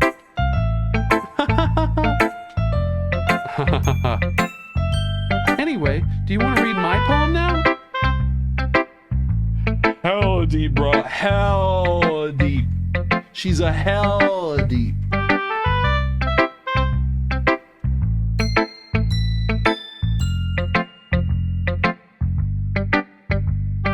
Don't worry, I'm not very good. You sound pretty confident for someone who claims to not be very good. Well, that's 'cause I have to sound confident. It doesn't mean I always feel that way, you know? I see. Well, let's read it then.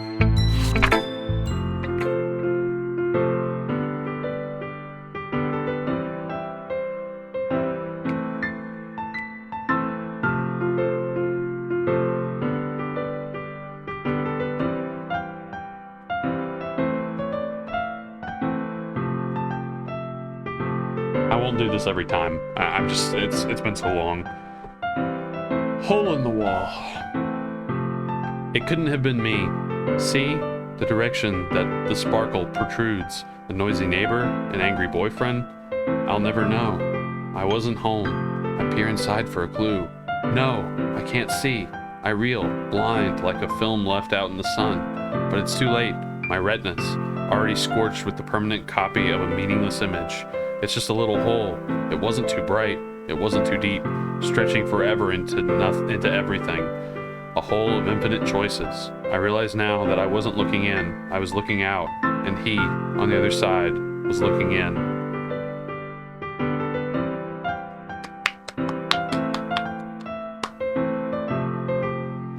Alright, time to rate it.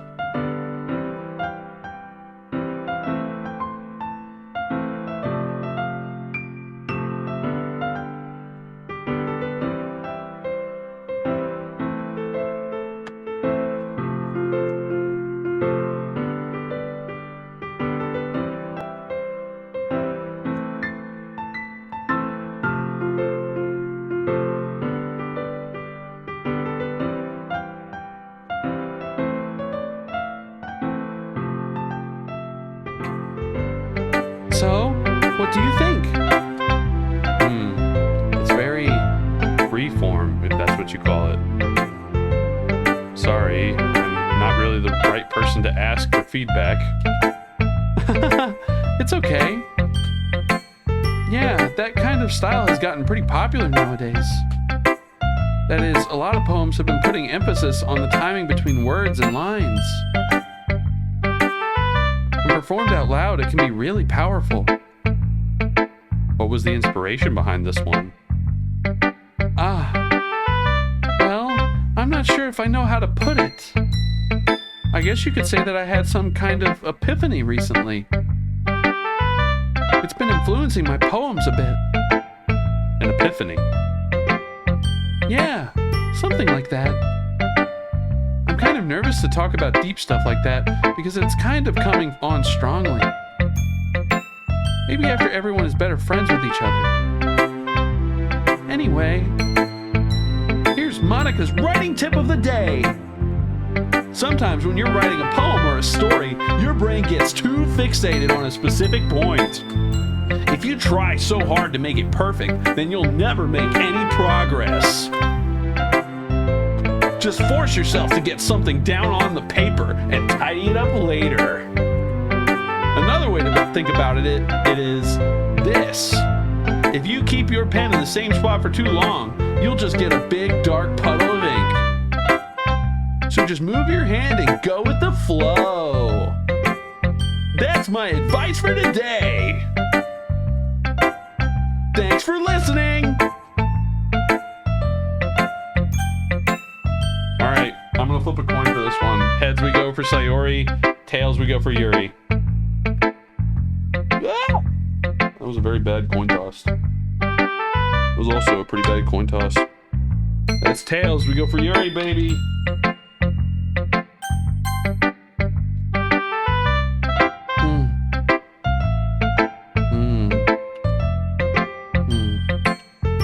Yuri stares at the poem. A minute passes.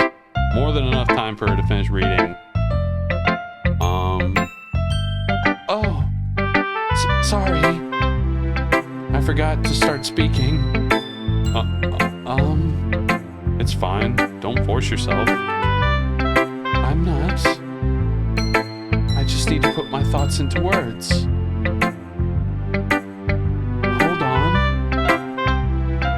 Okay. This is your first time writing a poem, right? Yeah. Damn, girl, damn. Fucking smack the shit out of me. Come on. Get it, girl. Get it. Fucking, this girl is a fucking savage, dude. Like, fucking laying into me constantly. These backhanded comments and your first time writing a poem, isn't it? I found a small book to keep your attention. The barely literate, I say. Why do you ask? I'm just making sure. I guess that it might be after reading it though, through it.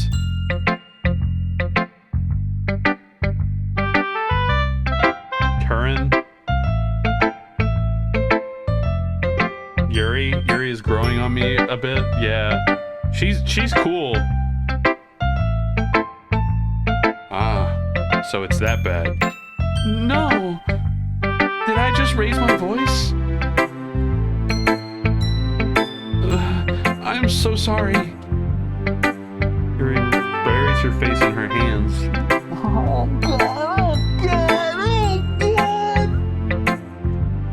I couldn't help but notice that it's been several minutes and we really haven't gotten anywhere. It might take Yuri a while to get used to new people. It's fine. I really didn't notice. What were you saying? Right. It's just that there are specific writing habits that are usually typical of new writers. And having been through that myself, I kind of learned to pick up on them. I think the most noticeable thing I recognize in new writers is that they try to make their style very deliberate. In other words, they tend to pick a writing style separate from the topic matter, and they form-fit the two together. The end result is that both the style and the expressiveness are weakened. Once Yuri finds her train of thought, it's as if her demeanor totally changes. Her stammering is completely gone, and she sounds like an expert. Of course, that's not something you can be blamed for. There are so many skills and techniques that go into writing even a simple poem. Not just finding them and building them, but getting them to work together is probably the most challenging part. It might take you some time, but it all comes with practice and learning by example and trying new things. I also hope that everyone else in the club gives you valuable feedback. Natsuki can be a little biased, though. Biased? How? Never mind. I shouldn't be talking about people like that. Sorry. It's fine. I'm not sure if Yuri is apologizing to herself, to me, or to Natsuki. Do you mind if I read your poem now? Please do. I'd love to share my thought process behind it. Yuri smiles dreamily, as if that's a rare opportunity for her. That is a very cute smile. Which itself is kind of funny. After all, isn't this supposed to be a literature club?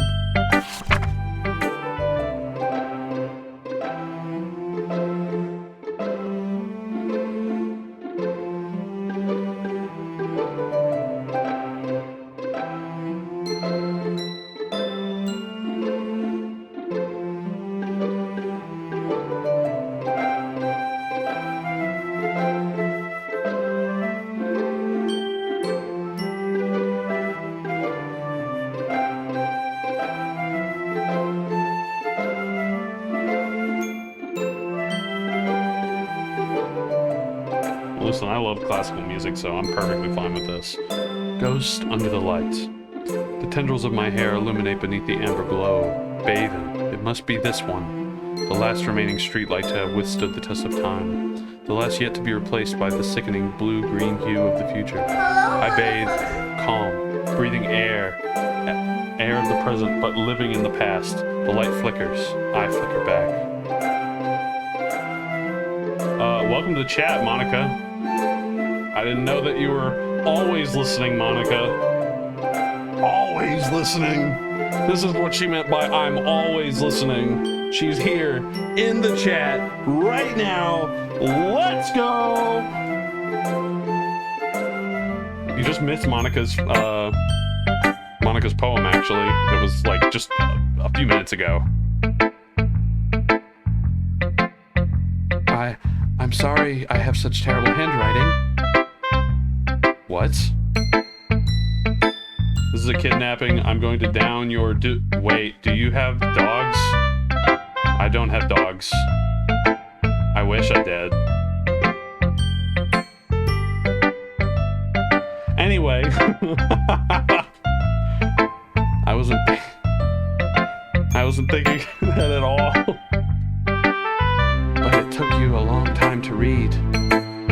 We're all good.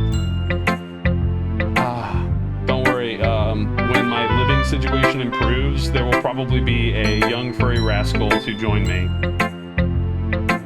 And I will be happy again.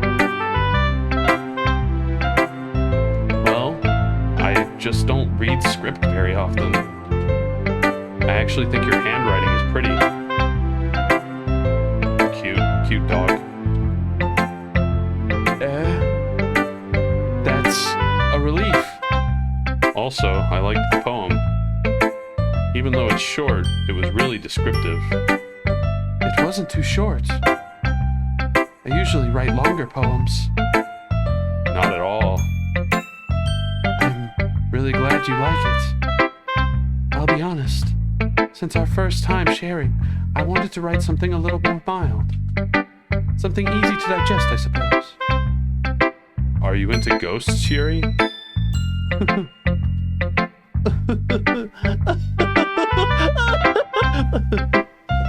Actually, the story isn't about ghosts at all, Roy. Really? Really? Totally missed it. I must have totally missed the point. Well, I suppose you did only glance over it after all. But I remember that poets often express their own thoughts, feelings, and experiences in their work. They usually do more than tell a simple story or paint a picture. In this case, perhaps the subject of the poem is only being symbolically compared to a ghost, lingering in her last remaining piece of comfort, unable to let go of the past, and so to be left with nothing. That's a lot more solemn, putting it that way. I hadn't even thought of that. We don't think of many things, me. We don't think of many things. That's impressive. It's nothing, really. Well, it makes me happy that you think that. Just remember that it won't be long before you pick up on these things too. Yeah. Yeah. Yeah. Maybe you're right. I guess I'll have to keep trying. I was gonna say writing. I'm counting on you. Oh, God, no. Can't just say that. All right, guys. Heads, we go with Sayori. Tails, we go with Sayori. Shit. It's heads, we're going with Sayori.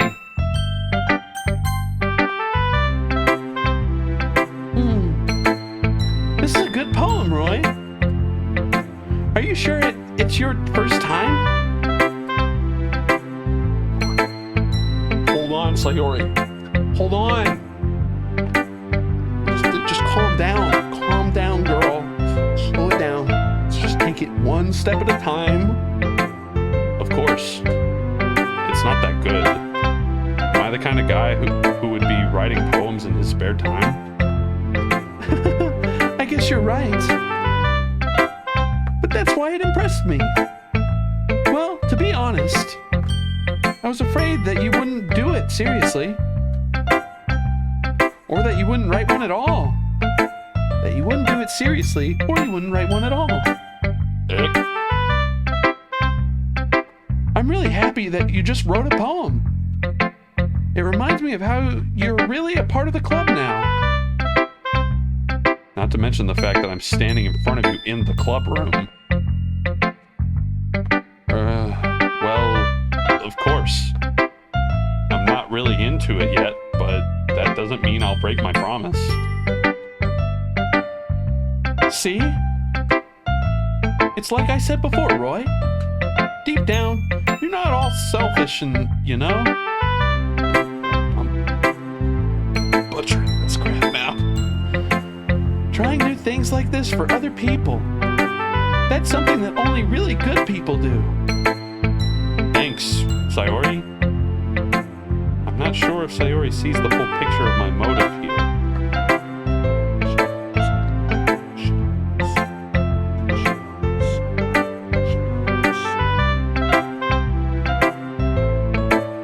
Then again, I can't deny that she's part of the reason I joined.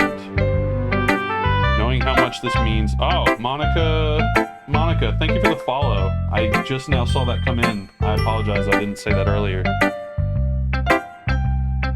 Only good people write poems. That's right, baby.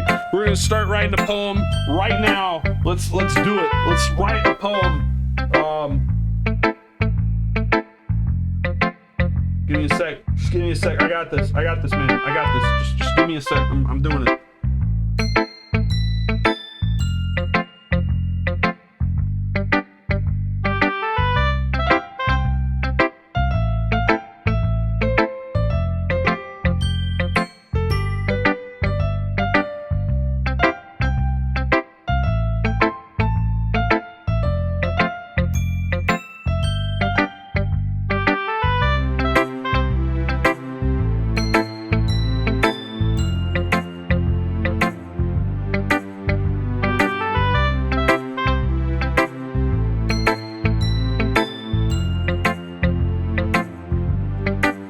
I got it. I'm a good person. I am a good person. I'm gonna do it right now. I'm gonna prove it. I'm gonna prove it to the world. You listening world, listen to me. This is my poem. This is my poem. I got you. I didn't title it, so it's going as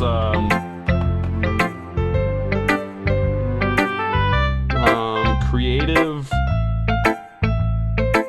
title 1. So this poem is called Creative Title 1. Gotta do my best here. We got this with the music. Poop is good. Sometimes I wish I was round, like a ball or canister. But being a poop is good.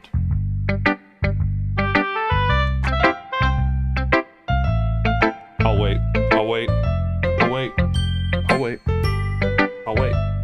wait for it. Come on. You know what you saw. You know what you saw there. Yeah. We all know what we saw there.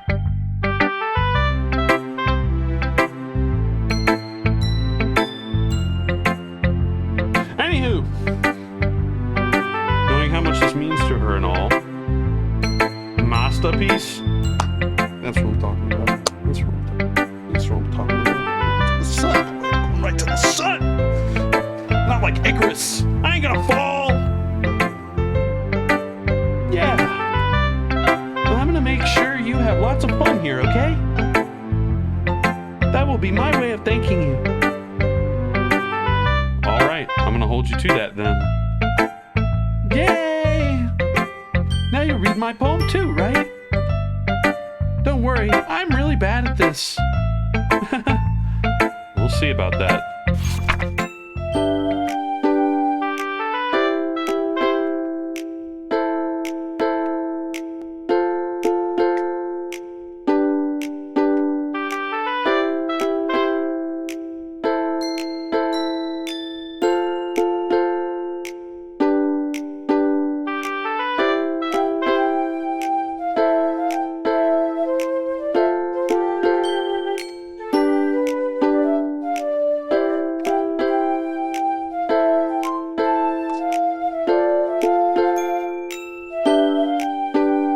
Sorry, this is like my second favorite one. I think Monica's my favorite, and then this is my second favorite one, followed by Yuri and then Natsuki. Natsuki's my least favorite, but it's charming considering who Natsuki is. Like, that's as much as I'm gonna give it.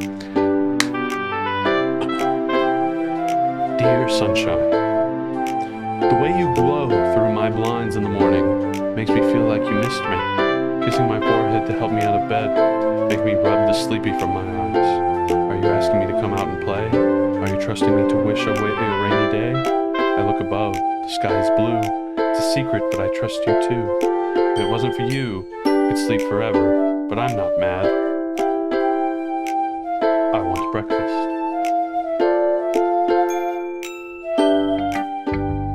Sayori. This is just a guess, but did you wait until this morning to write this? No. Just a little bit. You can't answer just a little bit to a yes or no question. I forgot to do it last night. Well, at least that makes me feel a little better about myself. Don't be mean. I still tried my best. Yeah. I didn't mean to say that it was a bad poem.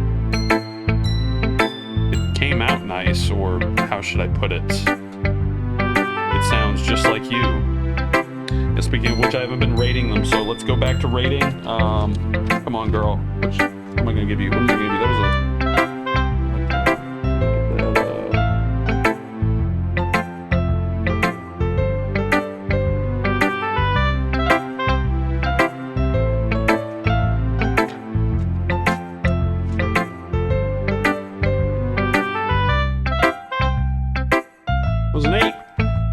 It was good. It was good. There wasn't much I disliked about it. It was funny. It was cute. Cute.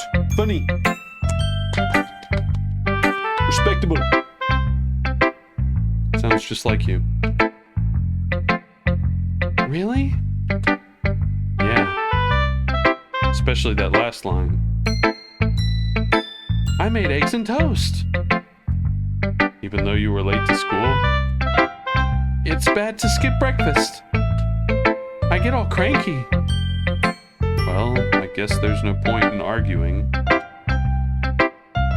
Anyway, thanks for showing me. This was so much fun. Monica's the best. Ah, yeah. Monica is the best. The next time, I won't forget. And I'm gonna write the best poem ever. Well, I look forward to it, I guess.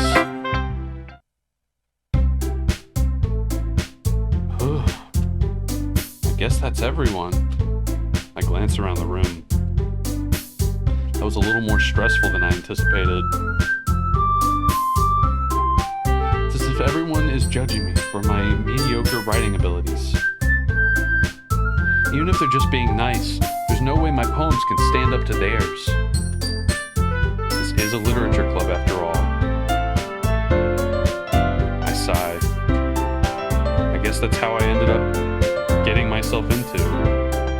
guess that's what I ended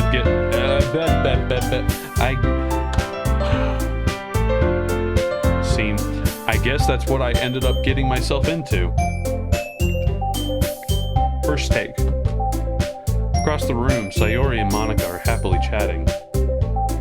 My eyes land on Yuri and Natsuki.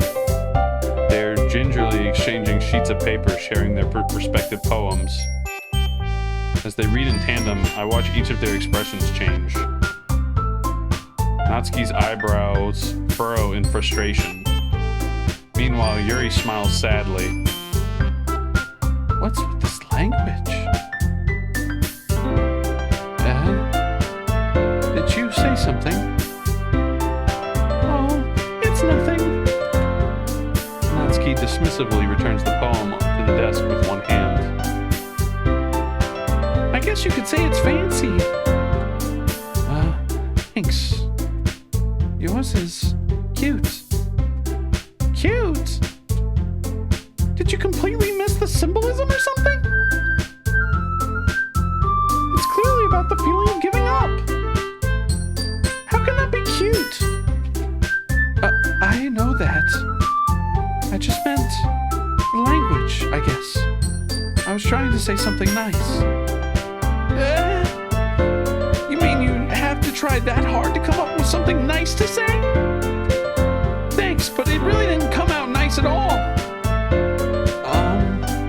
Well, I do have a couple suggestions. If I was looking for suggestions, I would have asked someone who actually liked it. Which people did, by the way. Sayori liked it, and Roy did too. So based on that, I'll gladly give you some suggestions of my own. First of all, excuse me. I appreciate the offer, but I've spent a long time establishing my writing style. I don't expect it to change anytime soon, unless of course I come across something particularly inspiring, which I haven't yet. And Roy liked my poem too, you know. He even told me he was impressed by it. Natsuki suddenly stands up. Oh, buddy, here we go. Oh, I didn't realize you were so invested in trying to impress our new member, Yuri. That's not what you're just... Yuri stands up as well. Maybe you're just jealous that Roy appreciates my advice more than he appreciates yours. Huh, and how do you know he didn't appreciate my advice more? Are you that full of yourself? Are you that full of yourself? Oh, I'm sorry, wrong person. No. If I was full of myself, I would deliberately go out of my way to make everything I do overly cutesy.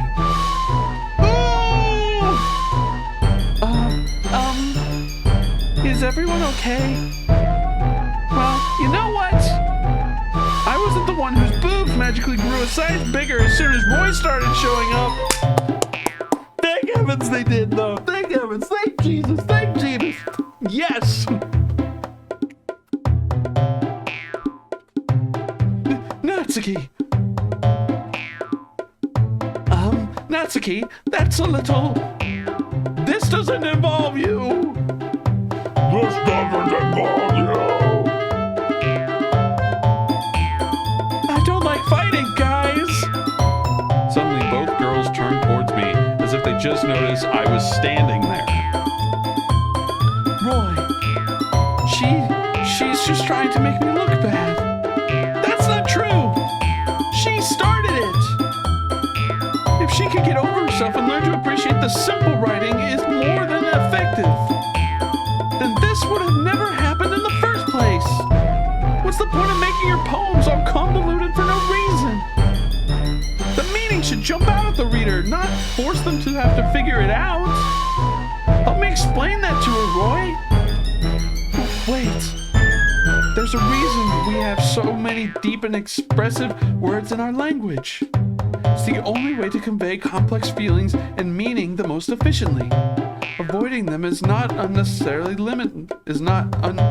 unnecessarily limiting yourself, it's also a waste. You You understand that, right, Roy? Well...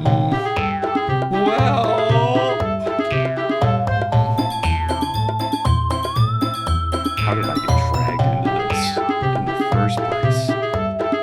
It's not like I know anything about writing, but whomever I agree with, they'll probably think more highly of me. So of course that's going to be...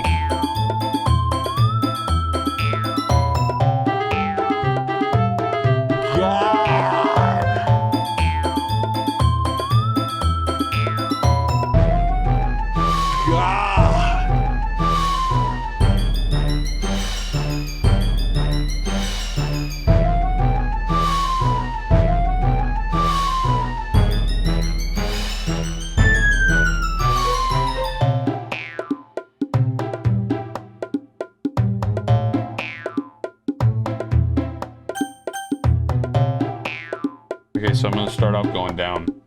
I personally don't think that Natsuki is in the right here because she's basically calling her out and, like, she's basically being like, there shouldn't be deep, complex words in literature, and, like, that's just wrong. Yuri, while having a decent opinion, is also being extremely condescending because she basically has been a savage to just about everyone, including me. So I don't want to side with Yuri. I don't like this. I don't like them both picking me. So I'm going to just say, please, somebody help. Natsuki? Natsuki glares at me, drying up any words I had in my mouth. So instead I turn to Yuri. Yuri... But Yuri's expression is so defenseless that I can't bring myself to say anything to her. Sayori! Eh? Yeah. Everyone's fighting is making Sayori uncomfortable. How can the two of you keep fighting when you know you're making your friend feel like this? Roy. Well, that's her problem. This isn't about her. I agree. It's unfair for others to interject their own feelings into our conflict. Yeah, unless Sayori wants to tell Yuri what a stuck-up jerk she's being. She would never. It's your immaturity that's made her upset in the first place. Excuse me? Are you listening to yourself? This is exactly why nobody likes... Stop! Natsuki, Yuri, you guys are my friends. I just want everyone to get along and be happy. My friends are wonderful people, and I love them because of their differences. Natsuki's poems, they're amazing because they give you so many feelings with just a few words. And Yuri's poems are amazing because they paint beautiful pictures in your head. Everyone's so talented. So why are we fighting? Because, well, also, Natsuki's cute, and there's nothing wrong with that. And Yuri's boobs are the same as they always were.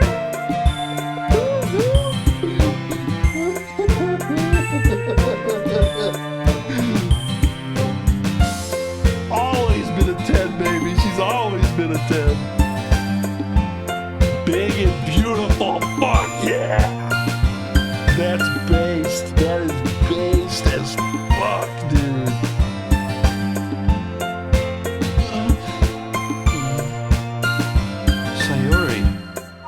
Sayori stands triumphantly.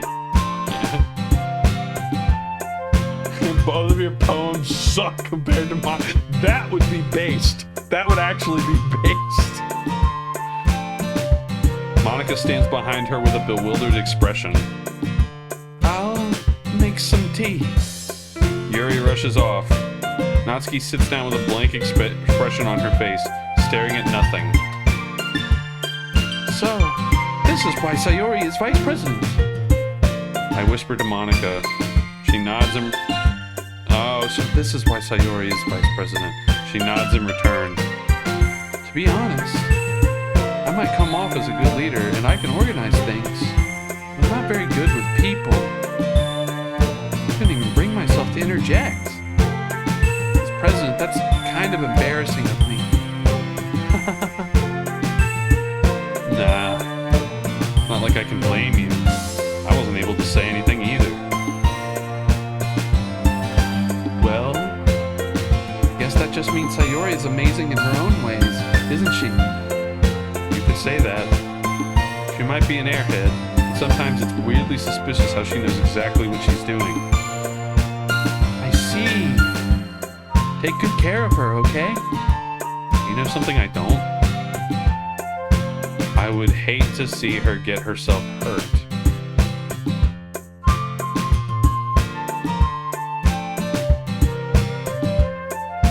What do you know? What do you know? That makes two of us. You can count on me. Monica smiles sweetly at me, causing my stomach to knot. Look at her. Such a genuine person really does make a good president, regardless of what she says. If only I could get the chance to talk to her a little more.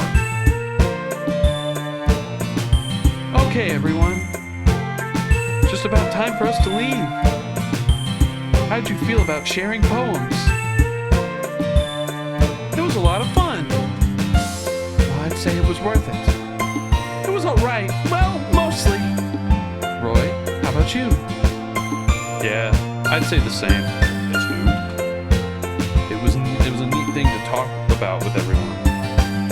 Awesome. In that case, we'll do the same thing tomorrow. And maybe you learn something from your friends, too. So your poems will turn out even better. Think to myself. I did learn a little more about the kinds of poems everyone likes. With any luck, that means I can at least do a better job impressing those I want to impress. I nod to myself with newfound determination.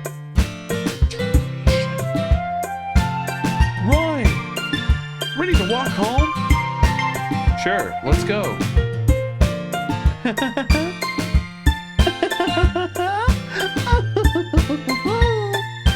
Sayori beams at me. Truly, it's been a while since Sayori and I have spent this much time together. I can't really say I'm not enjoying it either.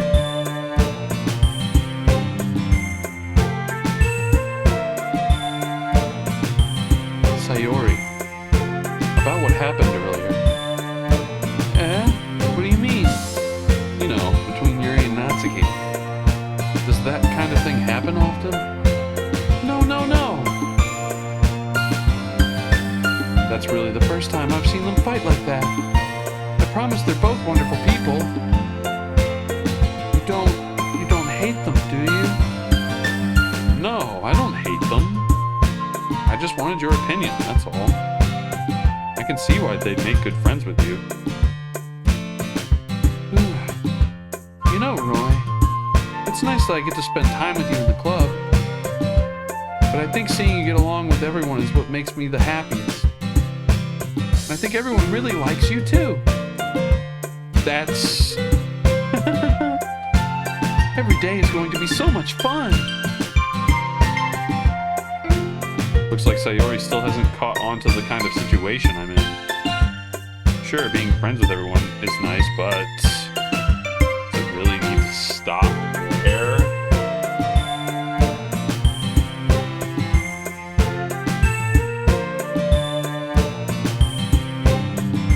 Fuck it! We'll just have to see what the future holds, Sayori. We'll just have to see what the future holds, Sayori. I pat Sayori on the shoulder.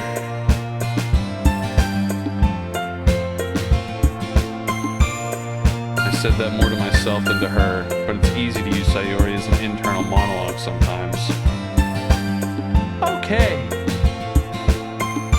Yeah. Let's do this. Let's do this. All right, baby. What do we got? Massacre question. Oh, that's not a good one. Cry peace. Okay. Landscape passion. Dude, bro, I have some passion for some landscaping, if you believe me. Entropy comfort. Bed vivacious. Bro, the only one that was like good was like landscape and passion. Also cry peace. Entropy comfort.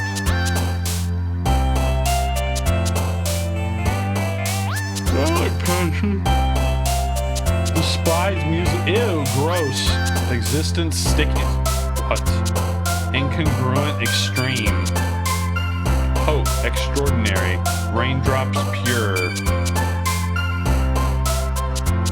Existence is sticky.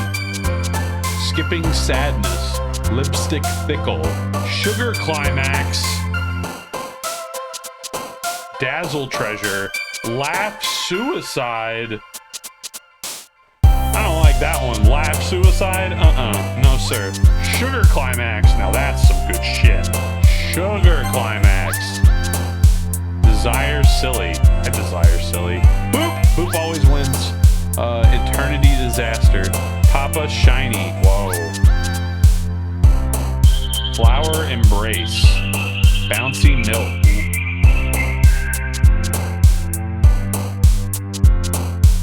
Oh, I forgot.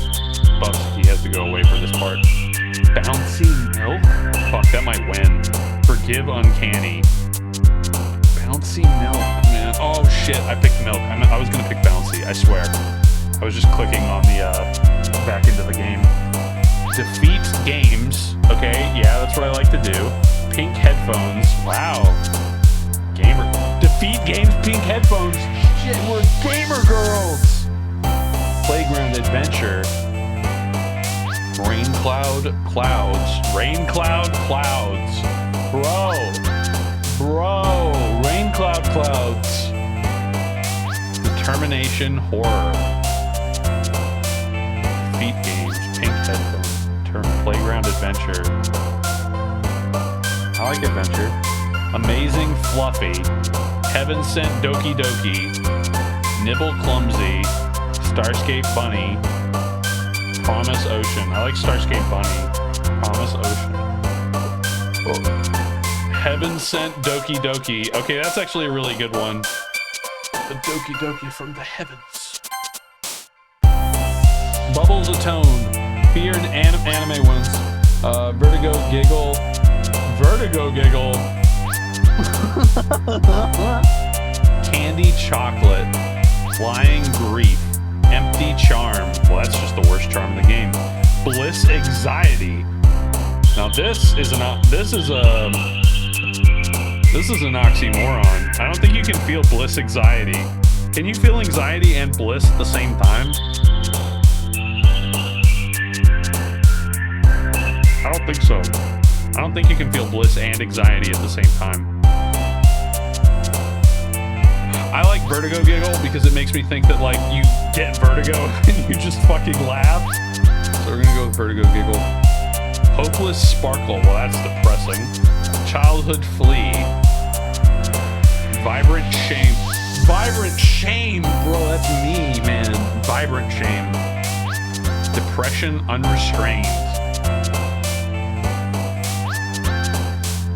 I can't say that's me, but uncontrollable dance. That's me with this song right now.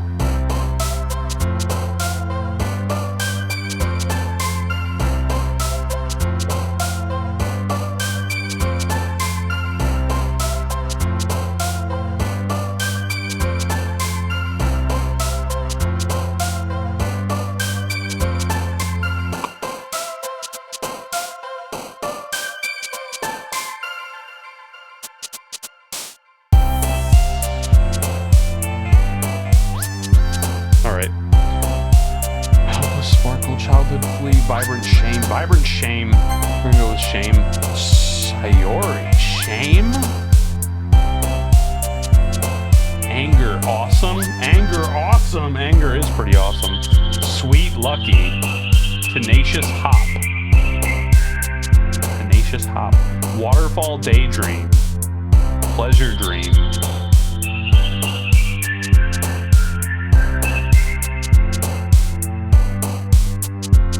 The Tenacious Hall is a bunny, and that's what we want. A Lone Heart.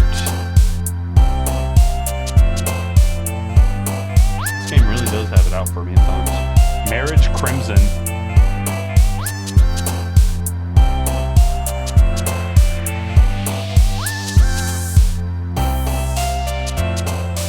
They watch Game of Thrones. Holy crap, they watch Game of Thrones.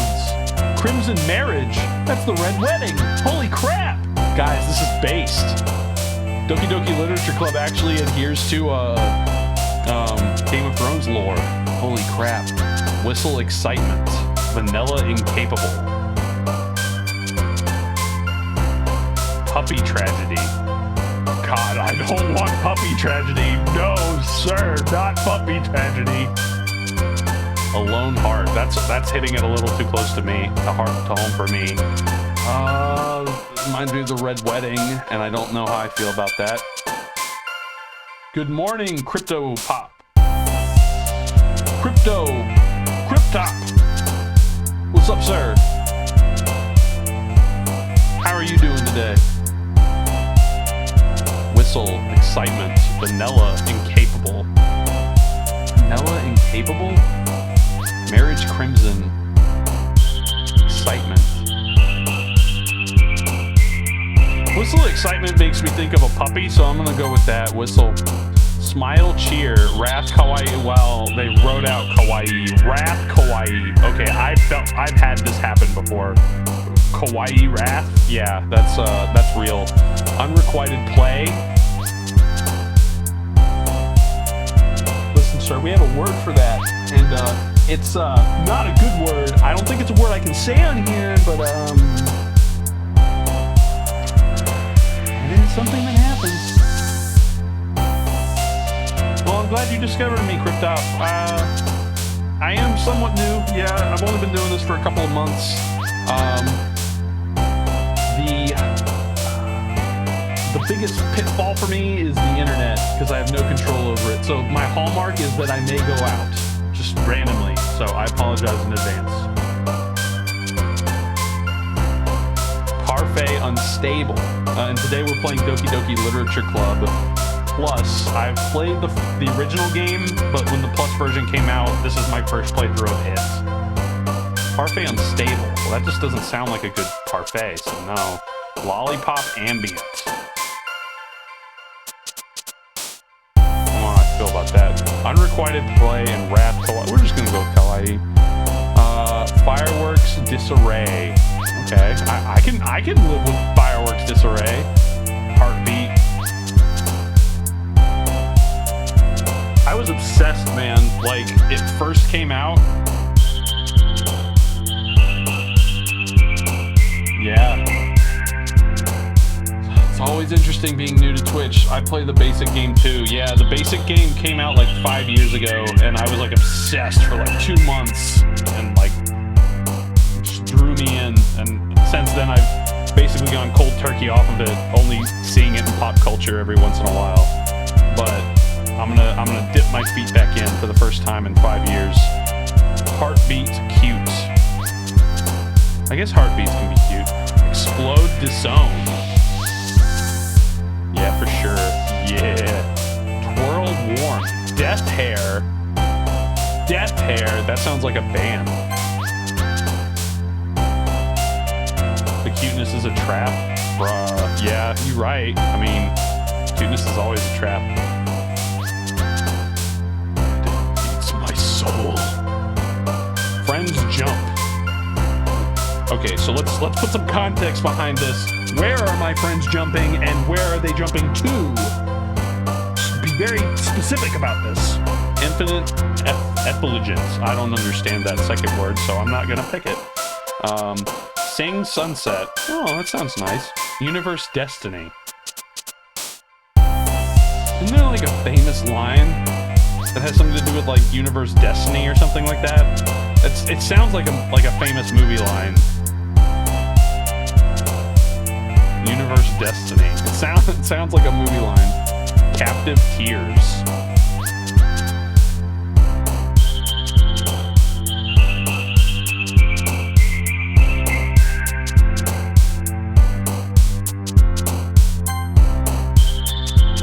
Okay.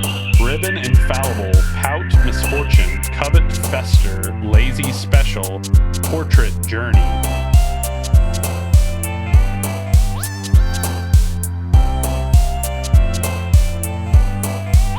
Just gonna go with ribbon. Precious Wonderfall, Peaceful Valentine, Blanket Time. Blanket Time! Nature Whirlwind, Summer Prayer. Blanket Time, man. It's always blanket time. Philosophy Insight. That's the point. That's the point. I'm picking it. I'm gonna read it like left to right, and like I know that you're supposed to pick them out individually, which word you like, and you're supposed to be going for a girl. I'm kind of doing that, but at the same time, I'm picking a word where I like their reading going right to left or left to right because I want it to be kind of interesting. Philosophy Insight. I guess that's what philosophy kind of is the insight, but that doesn't really make sense. Misery Sensation. Interesting. Romance Beauty. Whisper Analysis. Alright, we're gonna play Doki Doki Literature Club and analyze the deeper themes of the meaning. So, right now, I'm looking, depending on what I pick, that's going to decide who I pick. And it's going to... Oh, shit. Come on, baby. Don't do this to me.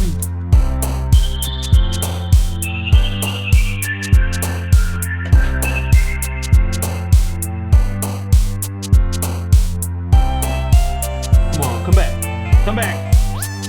You can do it. You can do it.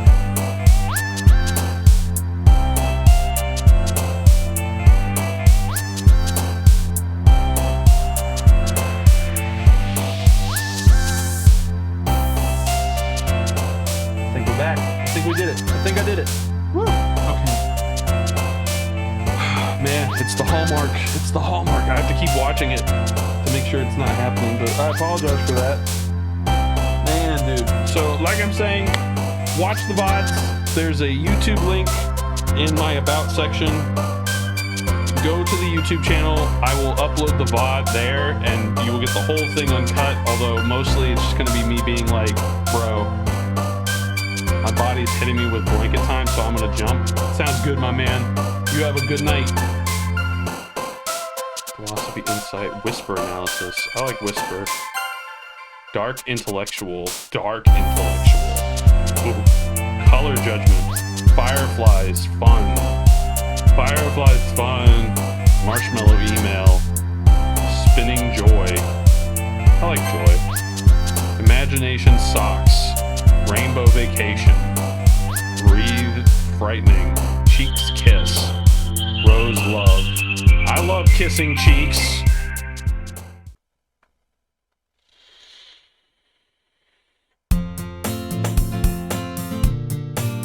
Another day passes and it's time for the club meeting already. I've gotten a little more comfortable here over the past couple of days. Entering the club room, the usual scene greets me. Hi, Roy. Yo, Sayori. Looks like you're in a good mood today. I'm still not used to you being in the club, that's all. I see. That's a pretty simple thing to get you in a good mood. Nailed it.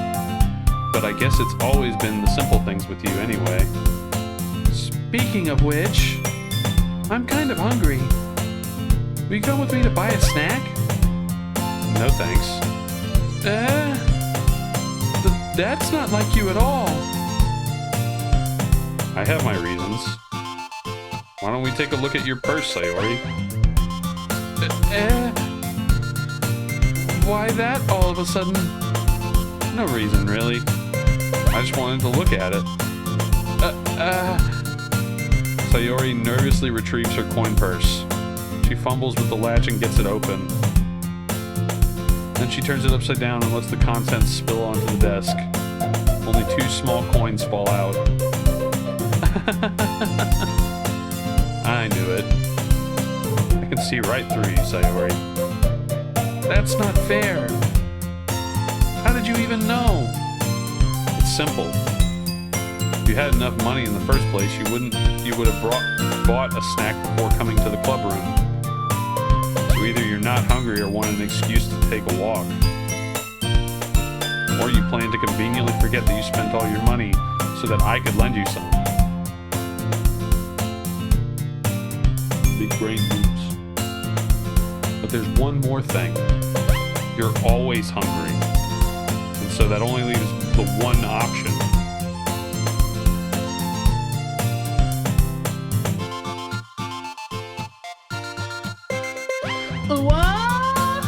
I'm sorry, I have to prepare.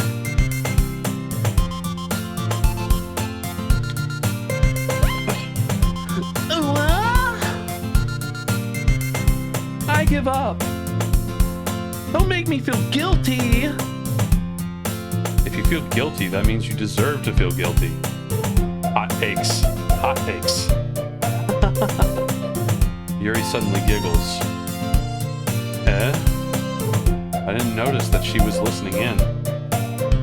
Music's always a banger in this game.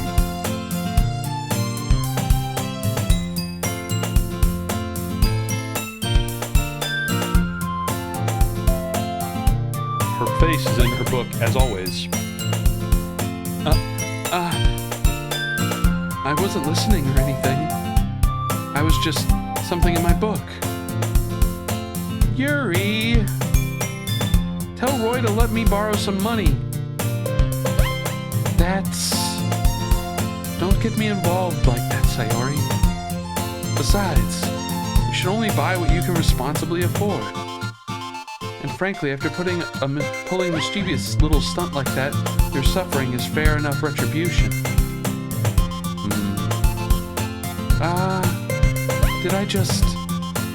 I didn't mean that. I got too absorbed in my book.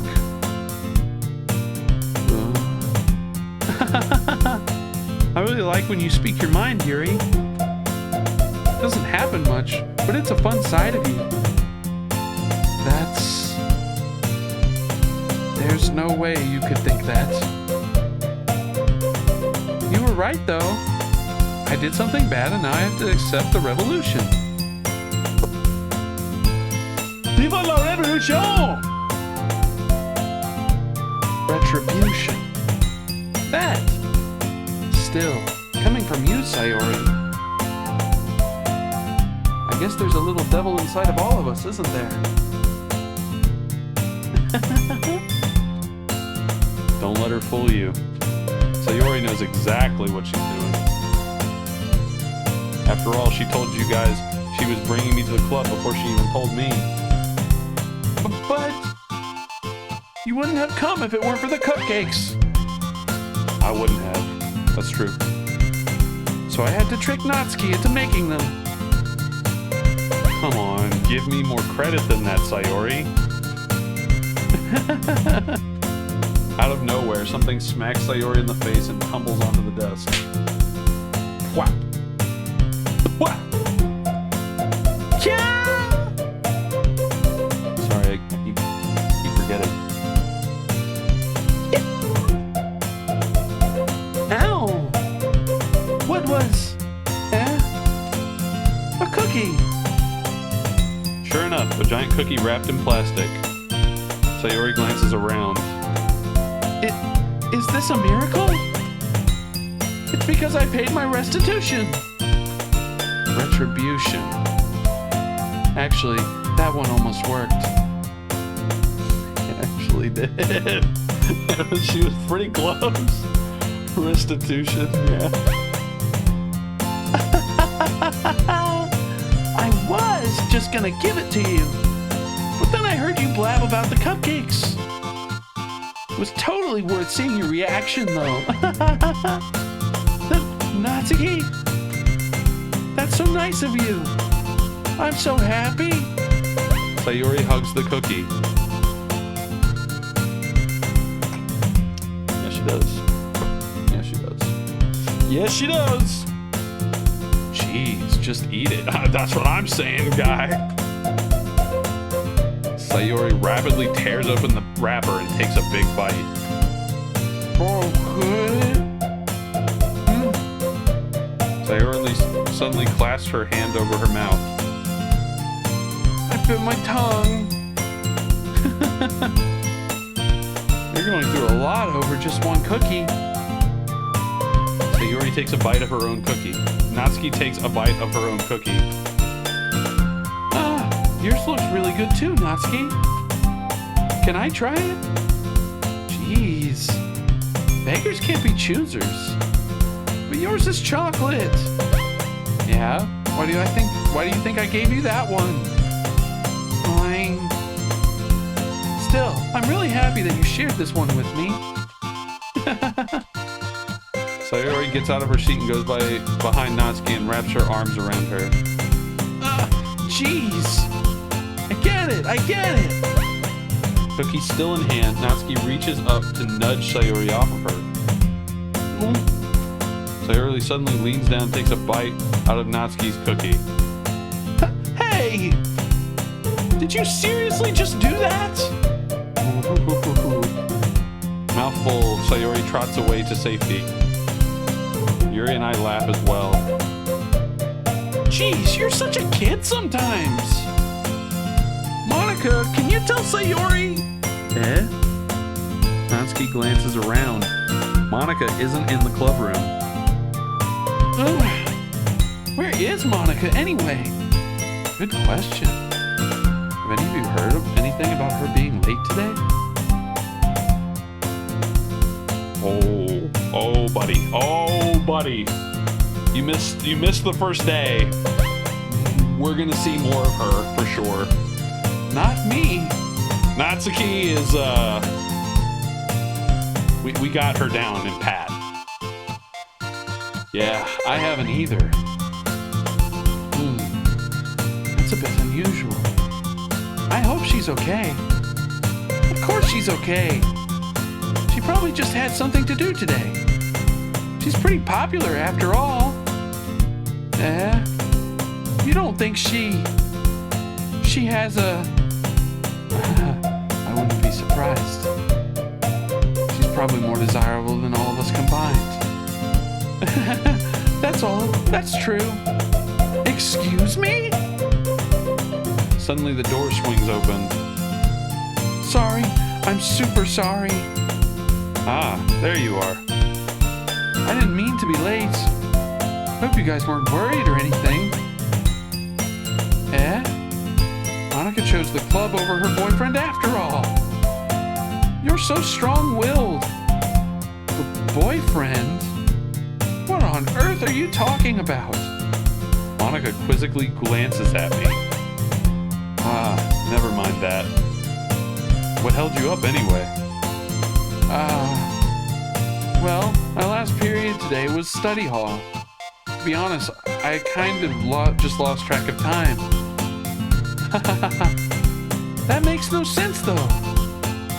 You would have heard the bell ring at least. I must not have heard it, since I was practicing piano. Piano? I wasn't aware that you played music as well, Monica. I don't really. I kinda just recently started. I've always wanted to learn piano. That's so cool. You should play something for us, Monica. That's... Monica looks at me. Maybe once I get a little better, I will. Yay!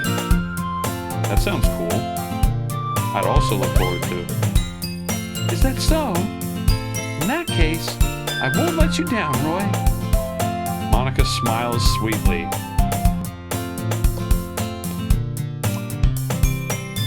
Damn! You can't keep doing this stuff to me, man. It'll make my heart break. I didn't mean any pressure or anything like that. Don't worry. I've been practicing a whole lot recently. And I'd love the chance to share once I'm ready. I see. In that case, Best of luck. thanks. So, I didn't miss anything, did I? Not really. I chose to leave out Sayori's mischievous escapade.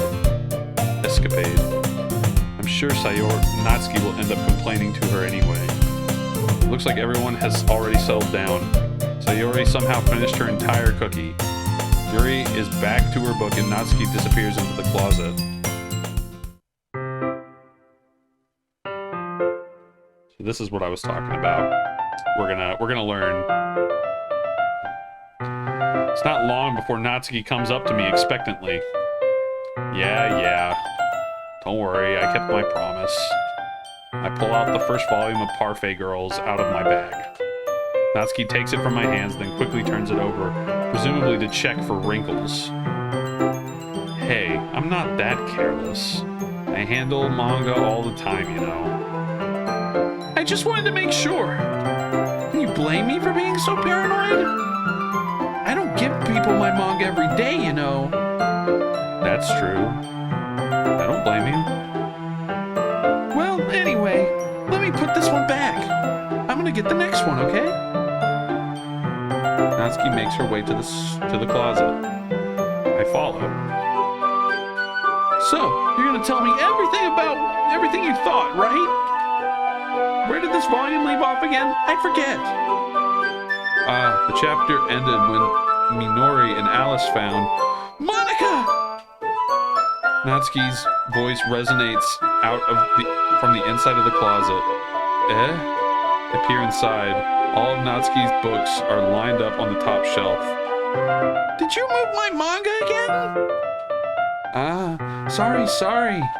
The teacher got mad at me for taking up so much space in her closet. So I had to move some stuff around and clean up a little bit. It's still there, I just had to organize it a bit. The top shelf is far above Natsuki's head. She makes a futile hop, trying to figure out how to reach her manga. Jeez! This is so inconvenient! I'm moving these all back down. There's plenty of room on these shelves. And besides, they're all pretty to look at when they're all lined up. Why would you waste that on the top shelf? Natsuki. There's a stool on the wall there. In the closet, there's a collapsible stool that's hanging on the wall. If you want, I can reach up there and hand them to you. I can get them myself! Natsuki grabs the stool from the wall and unfolds it. Think I'm too short or something? I mean... I knew it! Well, you know what? Just watch me! Natsuki hops onto the stool, which ends up being a little wobbly because of its collapsible design. Careful! I know what I'm doing! Standing on the stool, Natsuki's fingertips reach the top shelf. The stool would be enough for me to easily grab the books. Natsuki's being stubborn, as usual. Natsuki uses her fingers to scoot one of the smaller boxes to the edge of the shelf. See? The box suddenly tips. Natsuki barely catches it before it falls to the floor. The stool wobbles. Losing balance, Natsuki hops off the stool. Thankfully, she was able to stay on her feet. She holds the box triumphantly. There! Having almost fell, Natsuki is a bit shaken up. Jeez. You need to prove yourself to me. There's no way you'll be able to get the bigger boxes like that. I can reach them, so just... I said I can do it! I don't want your help, okay? I'm just gonna get the chair, so hang on. Natsuki forces her way past me out of the closet. Let's see. The classroom chairs have the desks attached, so they're too inconvenient to fit into the closet. Aha! Natsuki trots over to the teacher's desk, which has a computer chair behind it. Natsuki rolls it on its wheels back over to the closet. It's a little dangerous since the trail swivels and rolls. But I've already learned my lesson, so I keep my mouth shut. Natsuki climbs on the chair, then slowly bounces onto her feet. She refuses my help. I take a seat with my back against the side of the doorway and simply watch. Aha! There we go! See, I can easily do it now. Natsuki grabs a stack of manga and bends down to put it on the shelf below. What? The chair swivels. Natsuki catches herself on the shelf. What are you doing? Can you at least hold the chair steady instead of sitting and doing nothing? Who was it that told me not to help? Yeah, I got you. I hold the chair while Natsuki reaches back up. I can almost see up her skirt.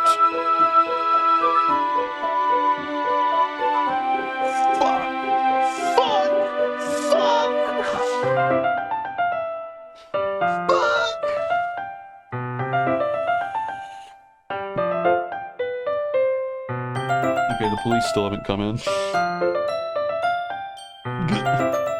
I force myself to turn away. Natsuki seriously didn't think this through. Once she realizes I'll be dead.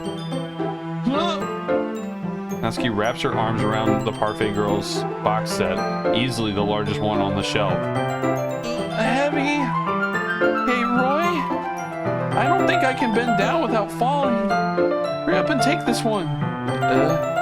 But then I'll have to let go of the chair. That's fine. Just for a second. Hurry up. All right, just let me stand up. I slowly release my grip from the chair. What do you mean, stand up? Natsuki looks down at me. Why are you all the way back? Natsuki looks like she just realized something, but she'll lose her balance if she moves. Natsuki, the box. What are you looking at? You're trying to look at my... Natsuki's legs shake. I'm not. I was just... Natsuki, don't try to move. Just give me the box. You bird! You set me up! Go away! Get out! But... she noticed. I'll do it myself! Chair suddenly swivels beneath Natsuki's feet. Natsuki! The scene turns into chaos in a split second. Chair flies from under Natsuki's feet. Frantically, I try to catch her.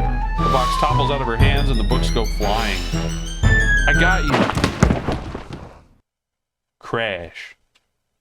The full force of Natsuki's body against me throws me to the ground. A whole bunch of books pelt me in the face. Natsuki tries to shield herself with her own arms as her face lands straight on my chest. My right arm and my back seriously felt the impact. Slowly, Natsuki comes to her senses. She presses her arm straight into me to prop herself up. Natsuki seems to realize that it's not the floor that's beneath her. Gross! My fist pounds into my chest. Natsuki then hoists herself to her feet. What were you thinking? You sicko! Everything okay in there? I heard a loud noise. Monica suddenly peers in. Monica! See what happens when you put the manga on the top shelf? Are you trying to kill your club members or something? Jeez. Sorry. Oh, and one more thing.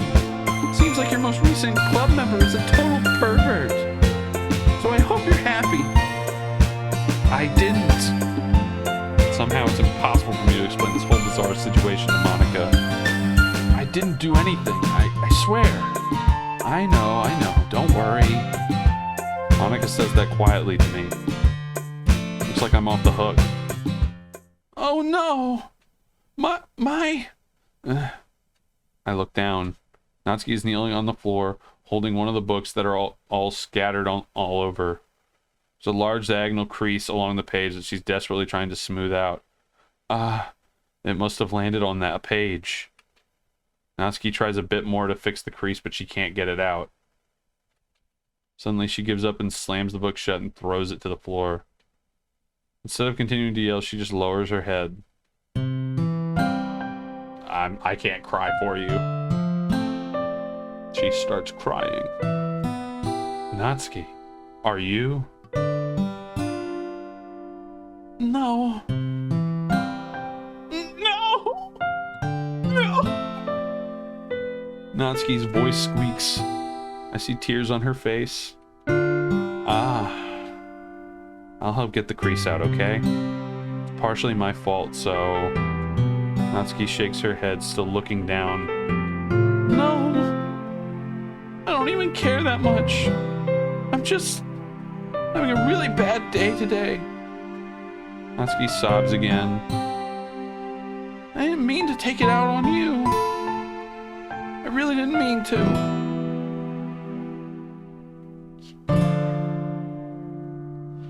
It's fine. Is there anything you want to talk about? Natsuki shakes her head.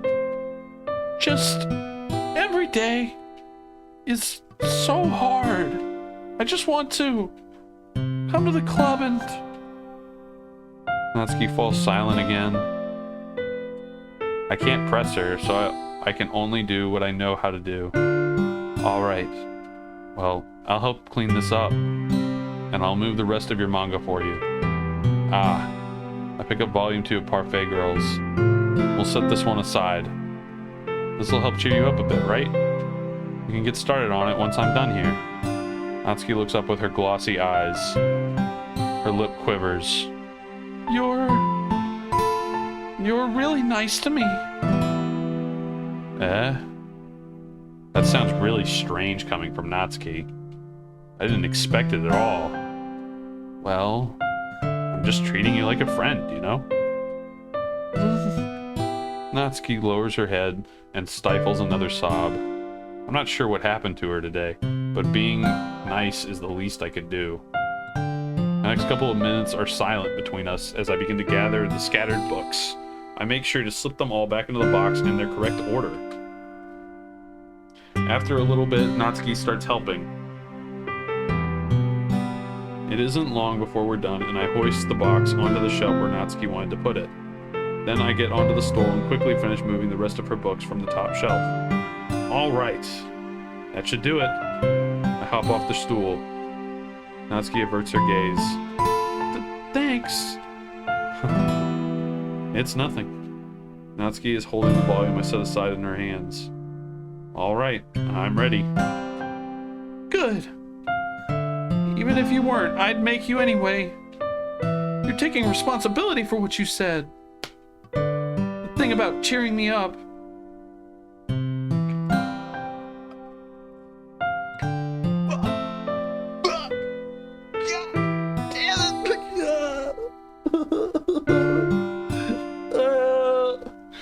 This game wants me to go way too fast. If you insist. Sit in the same spot as last time, and I open the second volume. Natsuki's mood quickly improves, laughing and pointing things out to me. She's surprisingly sharp, making note of a lot of subtle repeated jokes and background elements. In the end, I'm pretty impressed by how everything ties together in this manga. I guess Natsuki has good taste after all. After some time, Monika gets our attention as usual, and it's time to share poems again.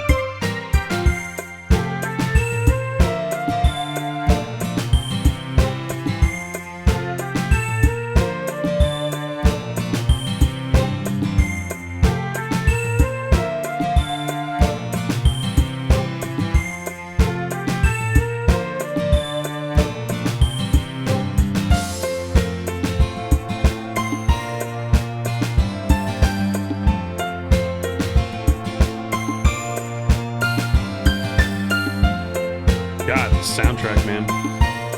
Guess I'll be holding on to this for now. Yep.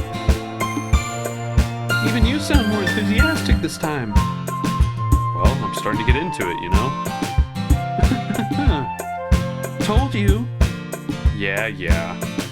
I return to my seat and slip the book into my bag. Who should I show my poem to first, boys? Who do I show my poem to? Come on, boys. Tell me. I am a directionless man. I need someone to point me and guide my path.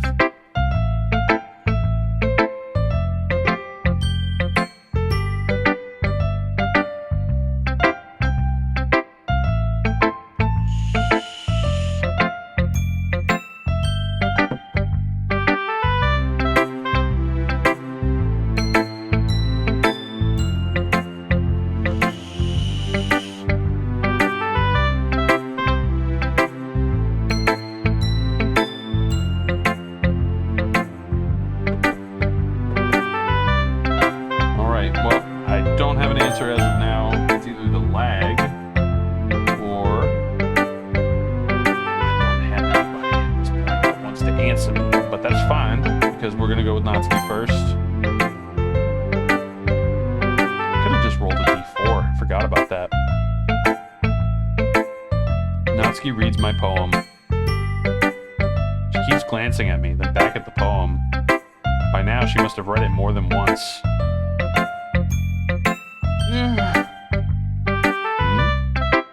Is it that bad? No, it's not. It's good. It's really good, okay? There, I said it. This wasn't supposed to happen at all. Why can't you just be bad at this? My poems are supposed to impress you, not the other way around. You're trying to impress me? Obviously, you think I'd let you enjoy Yuri's writing more than mine? Give me a break. Well, in that case, what's wrong with me trying to impress you?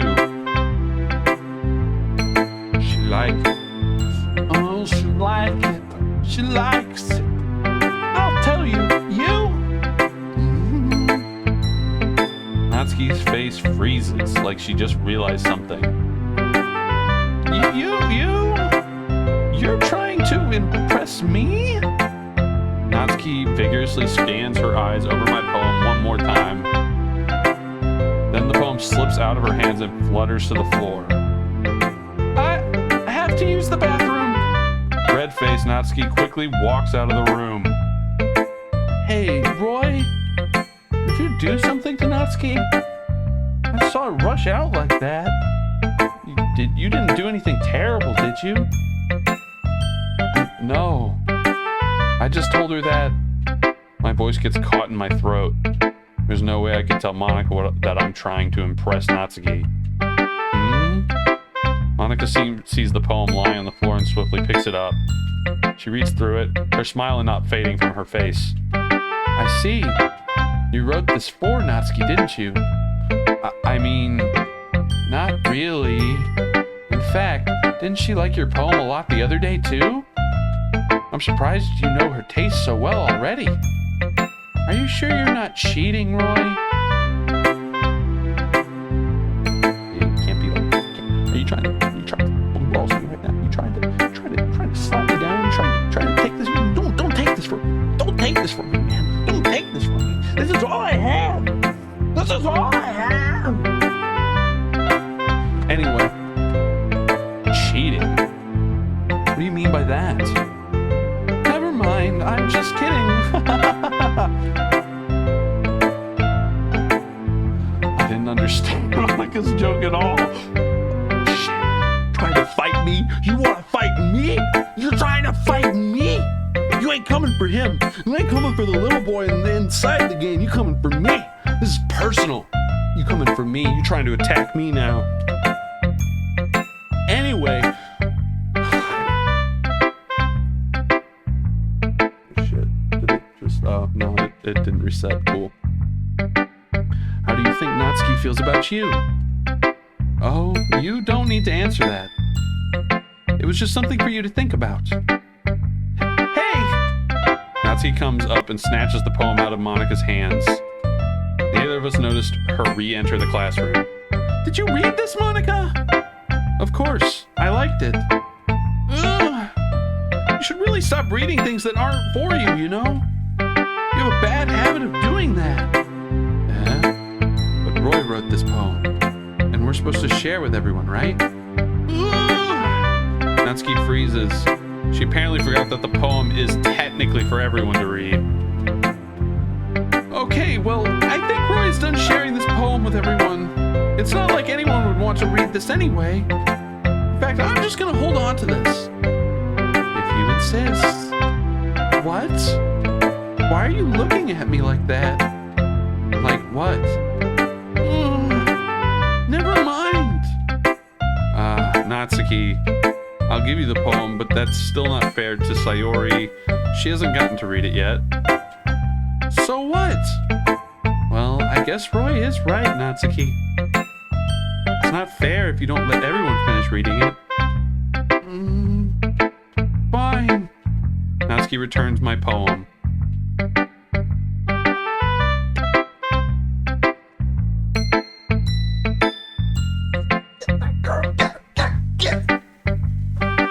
Get her back here. Get her.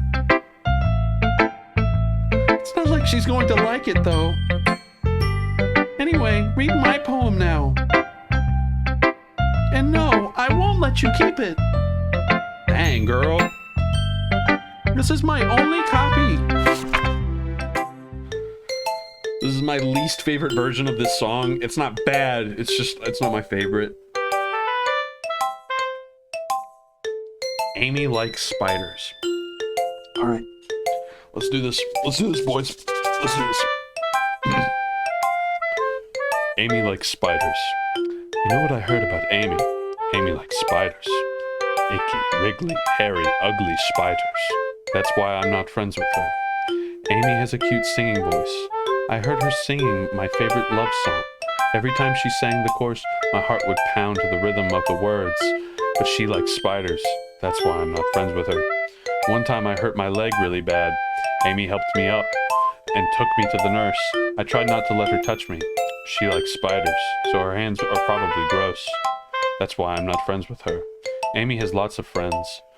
I always see her talking to people. She probably talks about spiders. What if her friends start to like spiders too? That's why I'm not friends with her. Doesn't matter if she has other hobbies. Doesn't matter if she keeps it private. It doesn't matter if it doesn't hurt anyone. It's gross. She's gross. The whole world is better off without spider lovers. And I'm gonna tell everyone. Right? So, I gotta rate this poem. I gotta rate this one. So let's rate this poem.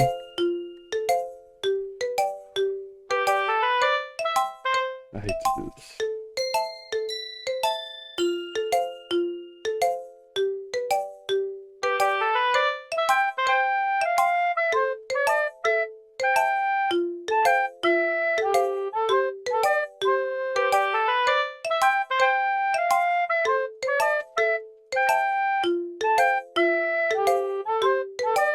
I'm sorry, girl. I'm sorry. I'm sorry. You know, I gave you a 10 the other day. It was perfect. Like, it literally was perfect. You had everything.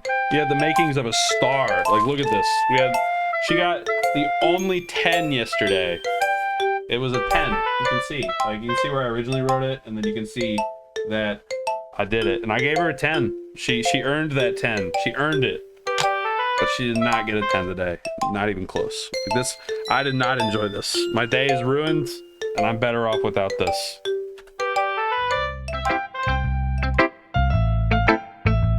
Not bad, right?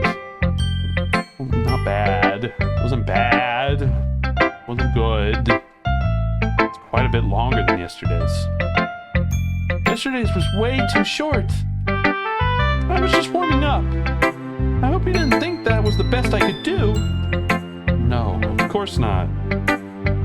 Anyway, the message was pretty straightforward in this poem. I doubt I have to explain it.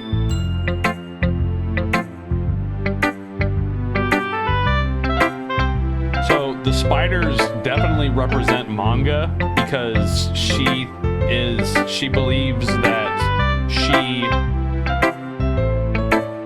believes that if she reveals her interest in manga to anybody, then everyone will hate her because it's a childish thing.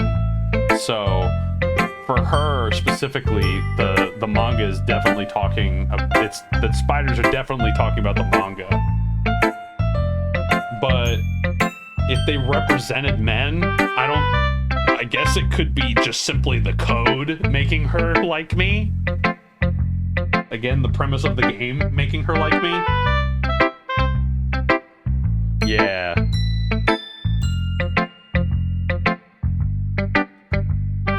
Sometimes you can explain complicated issues with much simpler analogies. And it helps people realize how stupid they're being. Like anyone would agree with that subject of this poem is anyone would agree that the subject of this poem is an ignorant jerk. Yeah. Do you know people like that? Of course. It's about how everyone thinks that doesn't matter. It can be about anything. I wrote it to be easy to relate to. Always happy to help, my man. Always happy to help. That is an interesting theory, but I'm pretty sure, especially by what she just confirmed, that it's talking about her love of manga. Everyone has some weird hobby or guilty pleasure. Something that you're afraid of if people find out. They'd make fun of you or think less of you. But that just makes people stupid. Who cares about someone likes as long as they're not hurting anyone and it makes them happy? Amen, girl, amen. I think people really need to learn to respect others for liking weird things. Well, you're definitely right. At least I can relate to that. And I'm sure a lot of other people can too. You know, I'm glad you can appreciate this kind of writing. I mean, I know I was talking about that yesterday, but I've been enjoying sharing my writing with you, so consider yourself lucky, okay? Well, thanks for being honest. It's very relatable, indeed. What's that supposed to mean? I'm always honest. Jeez. Just look forward to tomorrow, okay? Okay, I will. Who we show our poem to next, boys? Who we show our poem to next? Who's the next muchacha? Who's the next muchacha?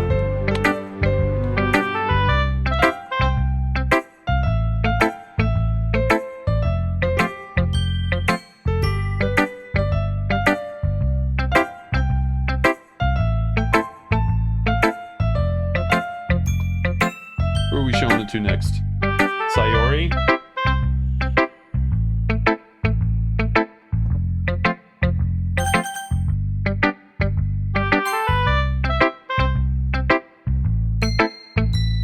Hey man, I'm fine with random. That's why I'm asking y'all. What you guys pick?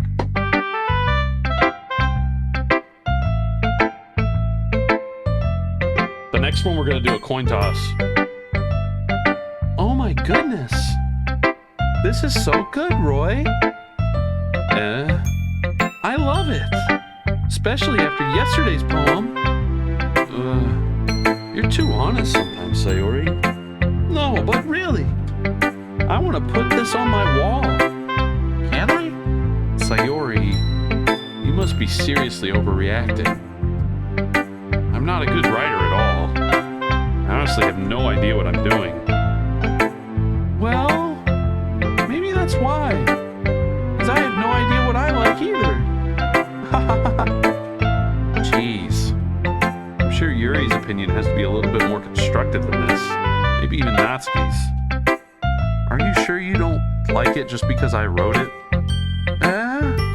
Well, I'm sure that's part of it. I think I understand you better than a lot of other people, you know?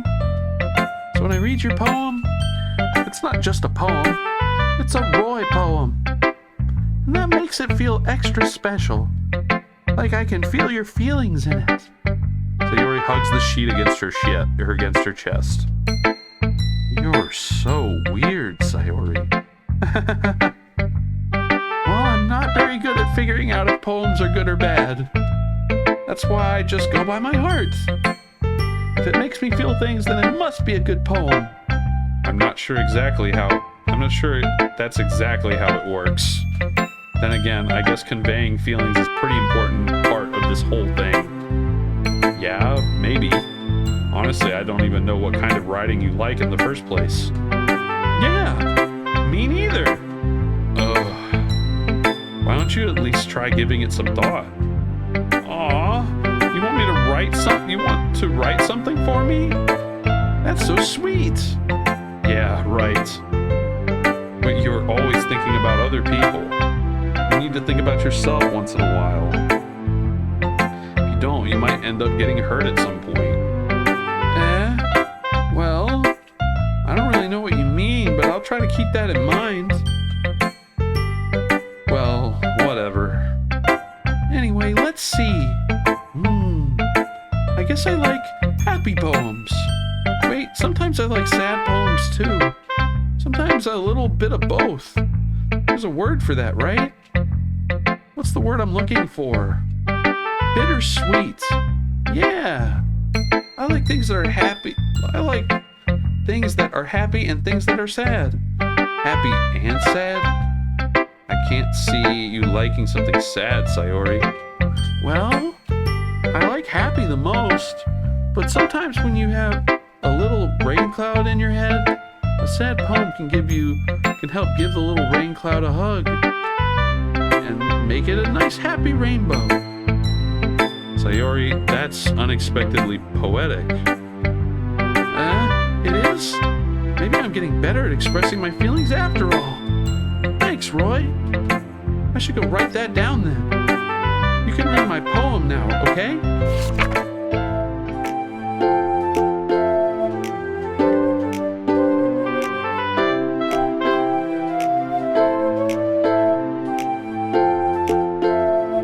This is the second best one.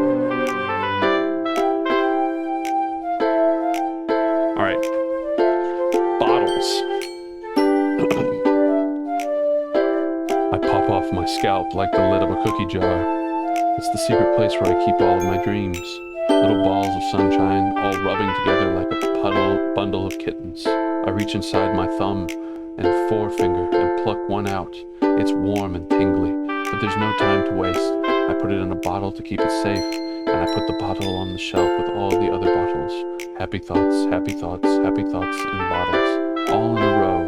My collection makes me lots of friends. Each bottle a starlight to make amends. Sometimes my friend feels a certain way. Down comes a bottle to save the day. Night after night, more dreams. Friends after friend after friend, more bottles. Deeper and deeper my fingers go, like exploring a dark cave, discovering the secrets hiding in the nooks and crannies, digging and digging, scraping and scraping. I blow dust off the bottle caps. It doesn't feel like time elapsed. My empty shelf could use some more. My friends look through my locked front door. Finally all done, I open up and in come my friends. And they come in such a hurry. Do they want my bottles that much? I frantically pull them from the shelf one after the other, pulling them out to each and every friend, each and every bottle. But every time I let one go, it shatters against the tile between my feet. Happy thoughts, happy thoughts, happy thoughts in shards all over the floor. They were supposed to be for my friends who aren't smiling. They're all shouting, pleading, something, but all I hear is echo, echo, echo, echo, echo inside my head. Holy crap. Yeah, that's something. That's something, all right. Definitely didn't bring our A game today. I'm gonna say that much. Our A game was definitely yesterday. Everyone's kind of dropping the ball so far on today. Let's see. Like, I liked it. It's just like, how much did I like it? I'm gonna say...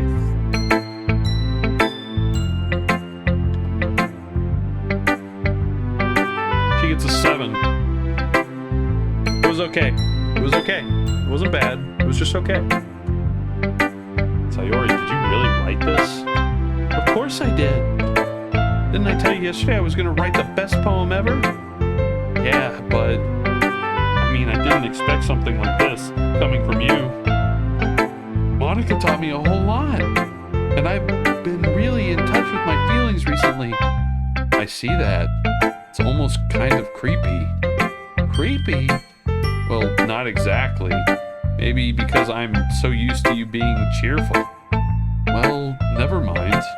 I'm thinking too hard about it.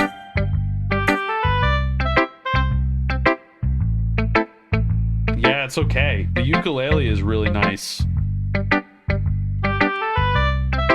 point is, it came out good, so you should be proud of it. 6 out of 10. I gave it a 7 out of 10. I gave her a little bit of slack. It's like, it was just an off day, you know? Aw, thanks. I feel like I was meant to express myself this way. It even helps me understand my own feelings a little better. Writing is like magic. You've gotten pretty passionate about this, huh? I hope you keep it up. Yeah. Writing's the best. I'm gonna keep writing until I die. Don't get ahead of yourself. Sayori's always had a habit of getting obsessed with something before dropping it no more than a week later. I wonder if this is one of those times. But seeing the passion in her eyes makes it hard for me to be pessimistic. Who should I show my poem to next? Alright, heads we go Yuri, tails we go Monica.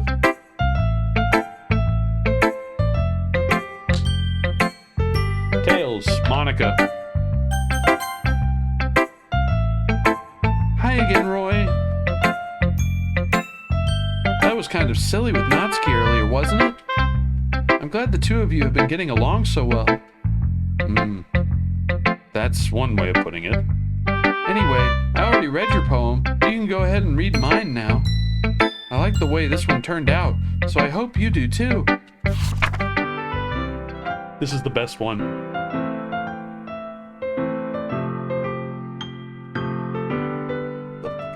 Piano?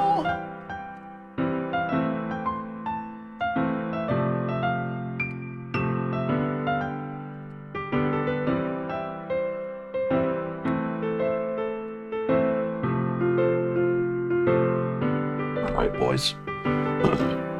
Save me. The colors, they won't stop. Bright, beautiful colors, flashing, expanding, piercing. Red, green, blue, an endless cacophony of meaningless noise. The noise, it won't stop. Violent, grating waveforms, squeaking, screeching, piercing, sine, cosine, tangent, like playing a chalkboard on a turntable, like playing a vinyl on a pizza crust, an endless poem of meaningless. Load me.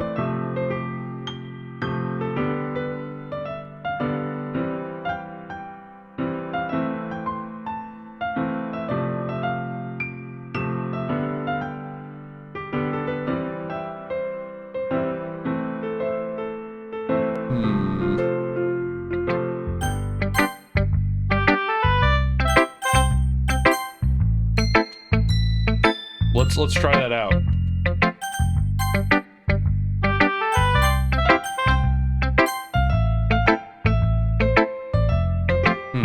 It's even more abstract than your last one.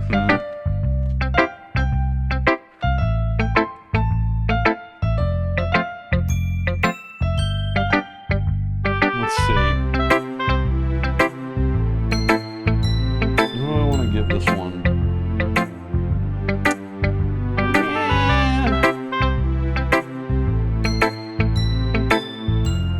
That's not a very good one.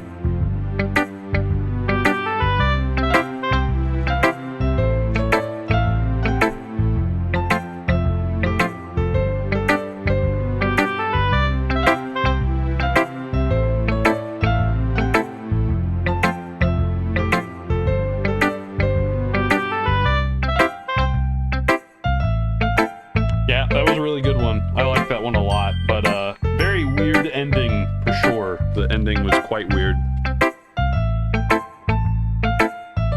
It's even more abstract than your last one, huh?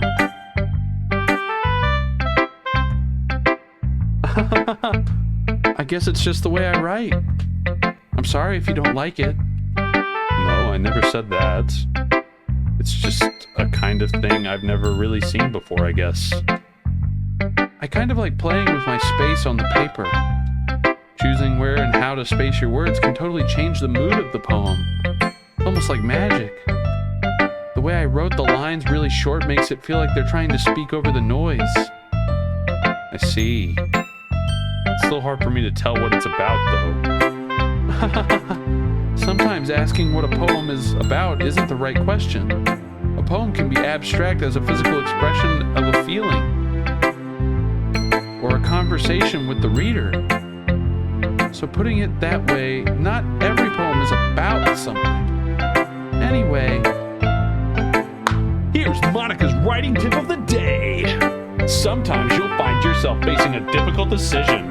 When that happens, don't forget to save your game.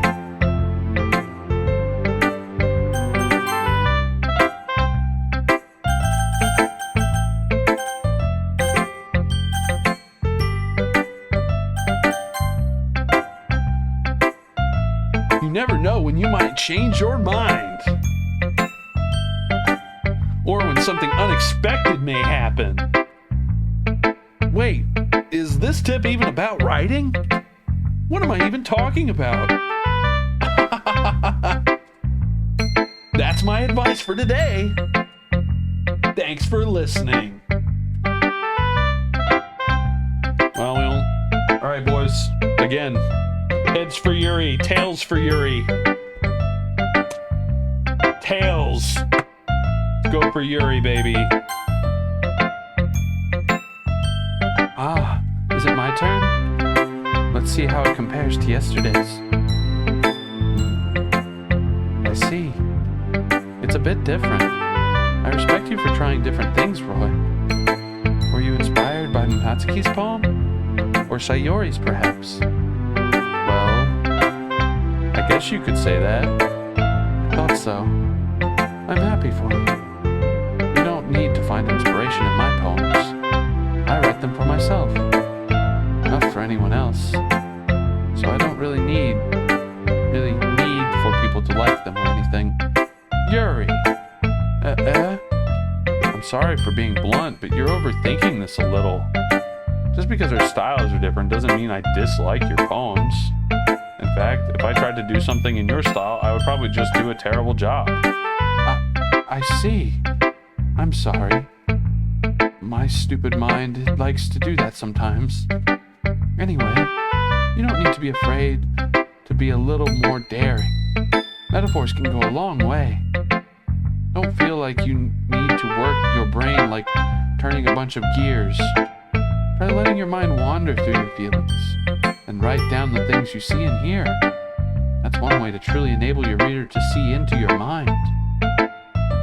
It's a very intimate exercise. I see. That's a certainly interesting technique. Thanks for sharing. I have, an example of that if you'd like to read it. Of course. Is this the poem you wrote for today? Yuri nods and timidly hands me her poem.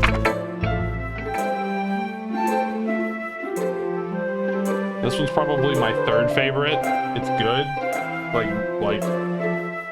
Like up there, but it's not the top tier. It's not Monica level, and it's honestly, I like the ukulele better than this. The raccoon. It happened in the dead of night while I was slicing bread for a guilty snack. My attention was caught by the scuttering of a raccoon outside my window. That was, I believe, the first time I noticed my strange tendencies as an unordinary human.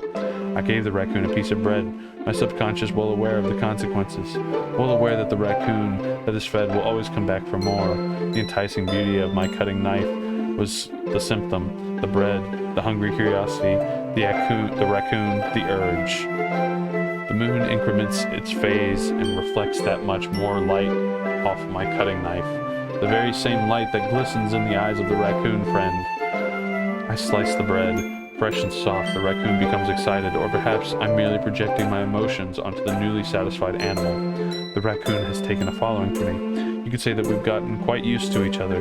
The raccoon becomes hungry more and more frequently, so my bread is always handy. Every time I brandish my cutting knife, the raccoon shows me its excitement. A rush of blood, classic Pavlovian conditioning. I slice the bread, and I feed myself again. So, yet again, this is not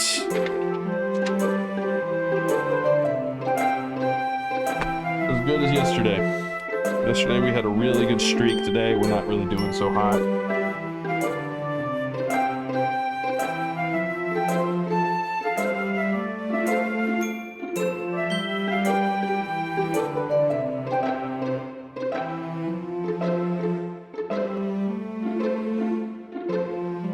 This one, it's not that I didn't understand what it was about.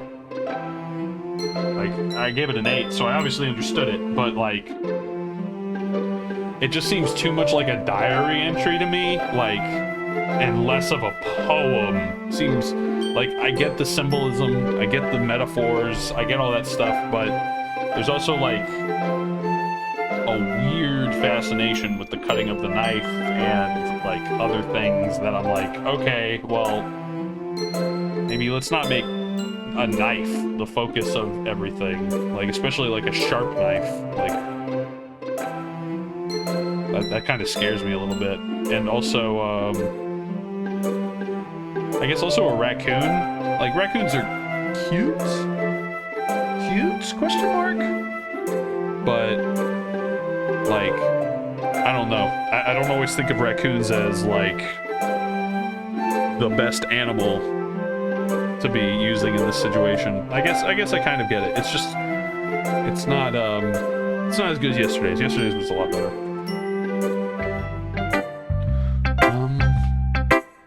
I was a little more daring with this one than yesterday's. I can see that. It's a lot more metaphorical. I don't know if it's my fault, but I can't begin to imagine what this poem is about. Thank you, other me. That's right.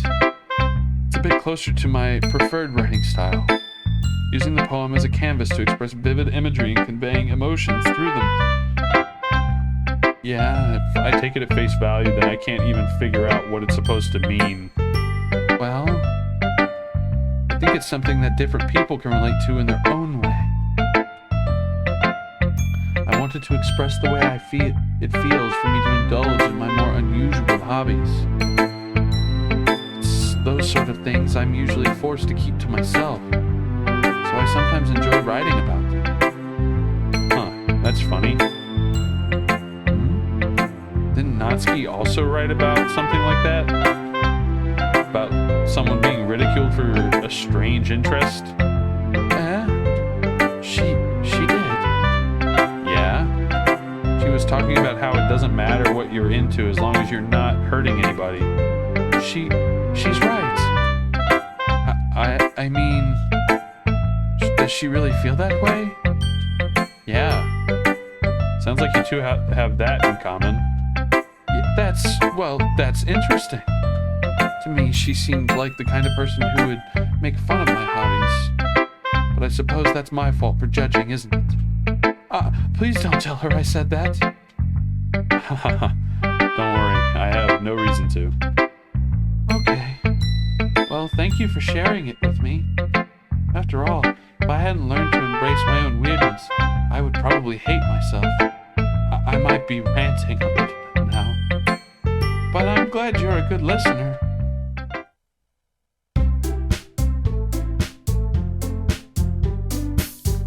Okay, everyone. We're all done reading each other's poems, right? I have something extra planned today. So if everyone could just come sit at the front of the row. Is this about the festival? Well, sort of. Do we have to do something for the festival? It's not like we can put together anything good in just a few days. We'll just end up embarrassing ourselves instead of getting any new members. That's a concern of mine as well. I don't really do well with last-minute preparations. Don't worry so much. We're all going to keep it simple, okay? We don't need much more than a few decorations. Sayori has been working on posters, and I've been designing some pamphlets we can give out during the event. Okay, well that's great and all, but that doesn't tell us what we're actually going to be doing at the event. Sorry, I thought you heard about it already. We're going to be performing. Performing? Monica? Yeah, we're going to be having a poetry performance. Each of us are going to choose a poem to recite during the event. But the cool part is, we're also going to let anyone else come up and recite poems too. Sayori's putting it on all the posters in case anyone wants to prepare ahead of time. Sayori, who's been coloring posters, holds it up for us to see. Are you kidding me, Monica? You didn't start putting those posters up, did you? Well, I did. Do you really think it's that bad of an idea?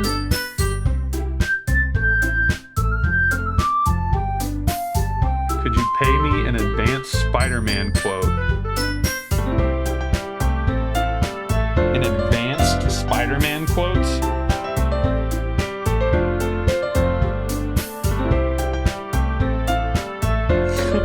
This is something else. That's the only one I know. That's the only one I can think of. The only obscure Spider-Man quote I can think of. This is something else.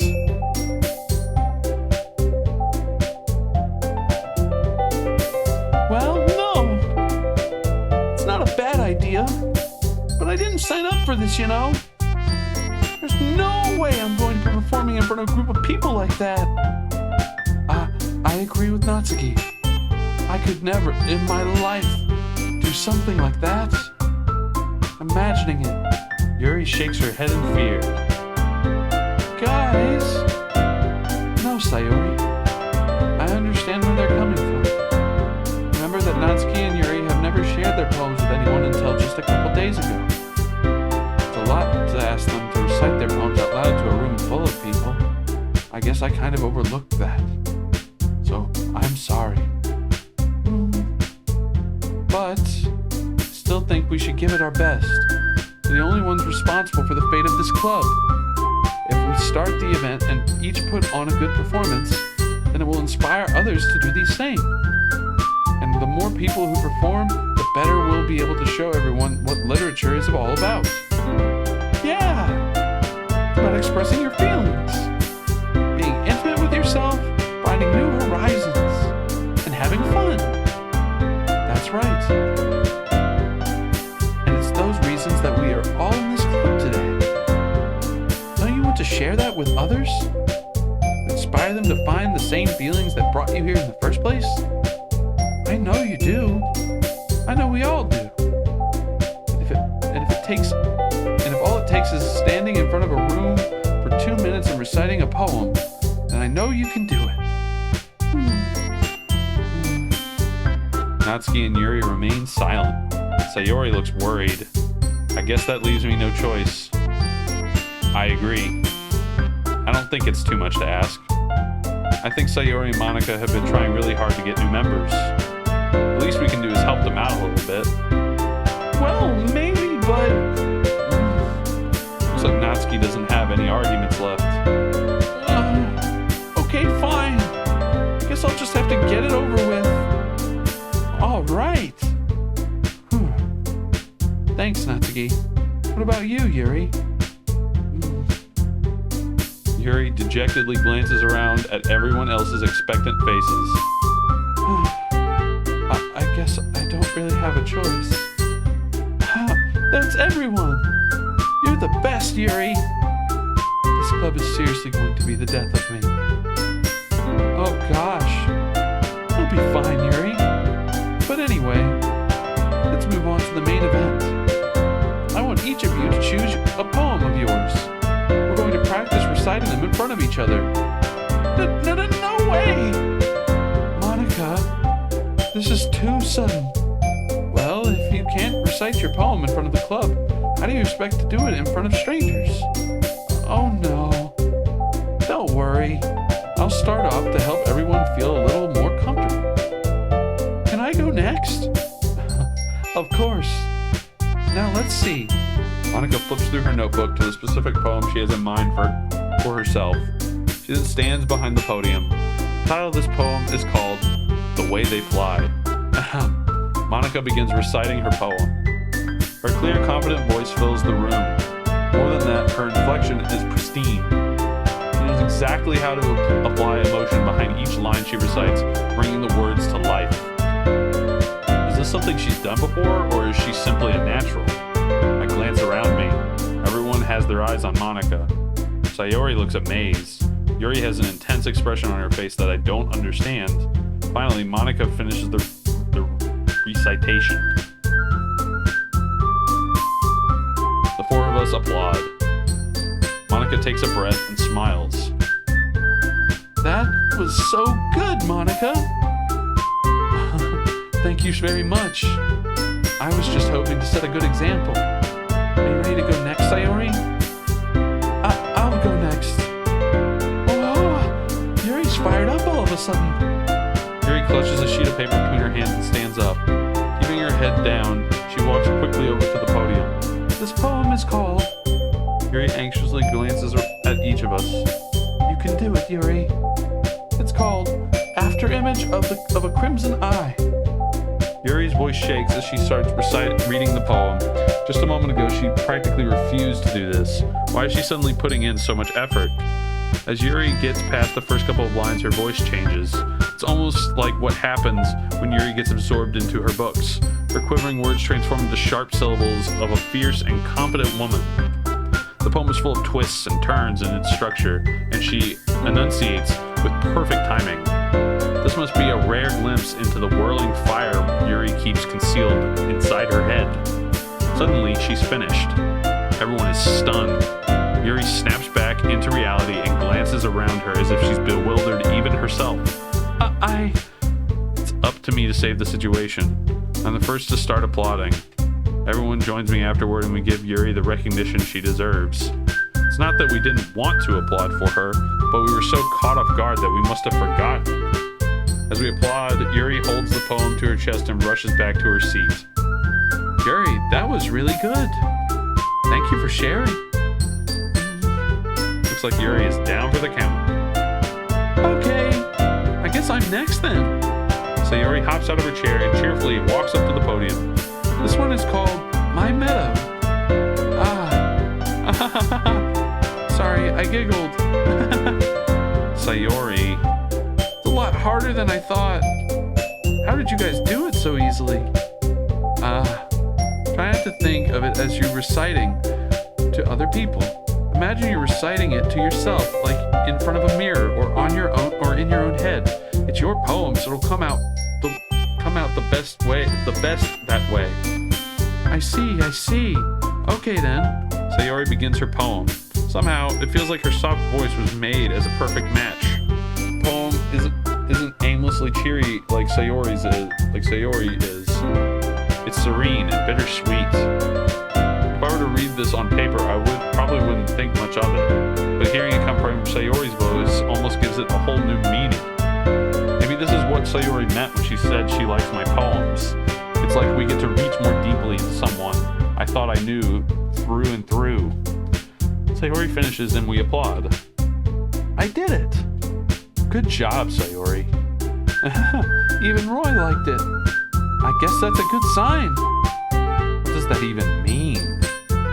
It came out nicely, Sayori. The atmosphere of the poem fits you very nicely. But it might be that other poems wouldn't work quite as well with that kind of delivery. I don't really understand. In other words, I've seen poems of yours where that sort of gentle delivery wouldn't work very well. They might need a little bit more force behind them depending on what you're reading. Oh, I know what you mean. I've been practicing that kind of thing. It's just embarrassing to do in front of everybody.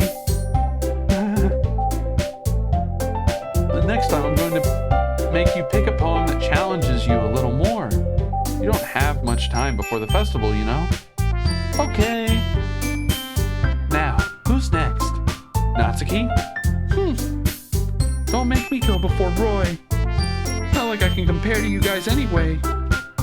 Might as well let Roy lower everyone's standards a little before I have to do it. Natsuki. It's fine. I might as well get it over with. It's not like I have much of a selection of what to read. I'll just have to go with what I wrote for today. I stand up and step in front of the podium. Everyone has their eyes on me, making me feel terribly awkward. I recite my poem. Since I'm not exactly confident with my own writing, it's hard to put energy into it. Despite that, once I finish, I receive applause anyway. Sorry, I'm not as good as everyone else. Don't worry about it so much. I think it's less about your abilities and more about your lack of confidence in your writing. That's something that'll improve over time, though. Yeah, maybe. All right, then. That just leaves you, Natsuki. Yeah. I'm going. Natsuki begrudgingly gets out of her seat and makes her way to the podium. This poem is called... It's called... Why are you all looking at me? Because you're presenting. Anyway, this poem is called Jump. Natsuki takes a breath. Once she starts reciting her poem, her sour attitude disappears a little. While she's still a little unenthused, her poem has a rhythm and rhyme to it. It's Natsuki's trademark style, and it works surprisingly well when spoken aloud. The words feel like they bounce up and down as if giving life to the poem. Natsuki finishes and everyone applauds. She huffs back to her seat. That wasn't so bad, was it? Easy for you to say. You better not make me do that again. Well, you at least feel prepared enough to recite a poem in front of other people? I mean, doing it in front of other people will be way easier. I can put on whatever face I want for other people. Well, it's just my friends. It's just embarrassing. That's a surprise, Natsuki. I would think it would be the other way around for me. Well, that's just how it is, so... Well, I guess in that case, you won't have much to worry about for the festival.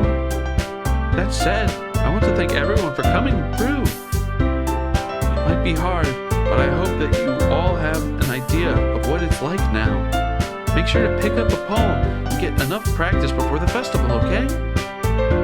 I'll be making pamphlets, so let me know ahead of time what you'll be reciting. Jeez. Should probably find some other poem to recite instead. That's fine too. It doesn't have to be your own. I'm already presently surprised that you're putting in all this effort for the club. It really makes me happy. Stop it, girl! Yeah, no problem. Okay, everyone. I think that's about it for today. I know the festival is coming up, but let's try to write poems for tomorrow as well. It's been working out really nicely so far, so I'd like to continue that. As for the festival, we'll finish planning tomorrow, and then we'll have the weekend to prepare. Monday's the big day. I can't wait. I can do this. I can do this. All right. I stand up. There's no way I'll be able to find the same enthusiasm as Sayori and Monica, but I'll do my best to get through it. If it's for the sake of the club and impressing Monica, then I'll have to do my best. Ready to go, Sayori? Yep. Look at you two, always going home together like that. It's kind of adorable, isn't it? Jeez, guys. You make such a big deal out of it. It must be a little nice, though. Well, how am I supposed to respond to that? If it's okay, Roy, you don't have to say it. Whatever. Let's go already.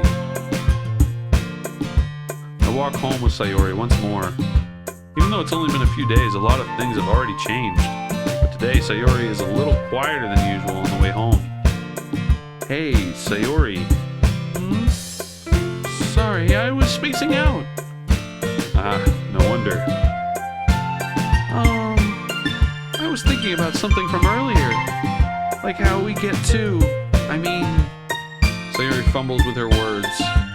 So let's just say one day Natsuki asked to walk home with you. Huh? What would you do? What kind of question is that? You're kind of putting me on the spot here. Well...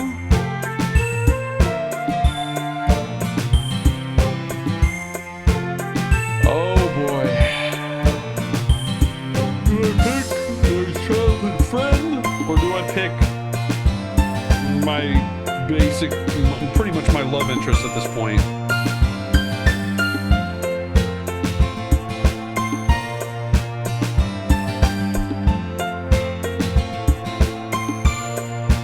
We're going all in, baby. All in.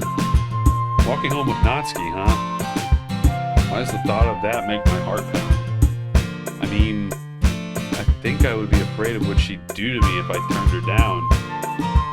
Isn't she so cute to be around?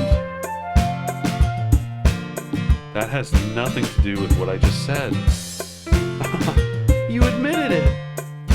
Jeez. There's not even any point in speculating something that's never going to happen. Well, maybe. But I just like to think about it. It's not long before you won't need me anymore, you know? Need you? Sayori. I can't figure out how you're seeing things in your head right now. Sorry. Everyone is different. Nobody in the club is a replacement for you. If you say so. The conversation trails off, and I'm feeling awkward. Yeah, I am too.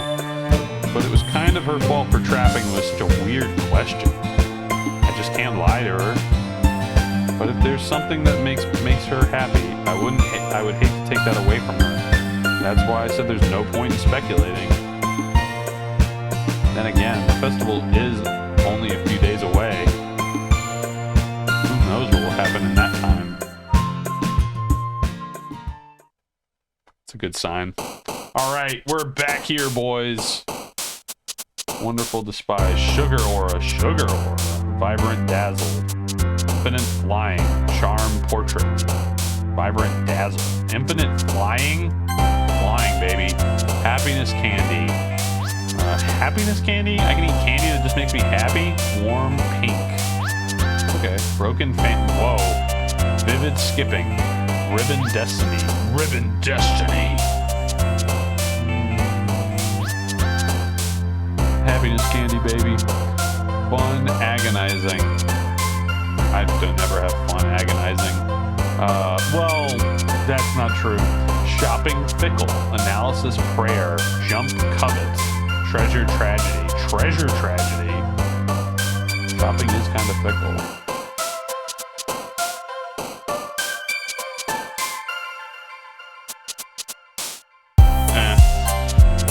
Flower clumsy. Alone misfortune.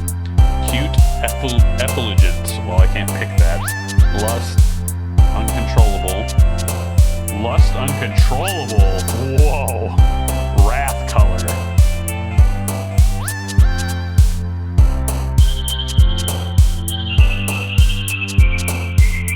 Flower clumsy. Alone misfortune. Cute effulgent. Lust uncontrollable. Wrath color. Fantasy tears. Nature empty. Shame depression. Frightening pure. Fluffy calm.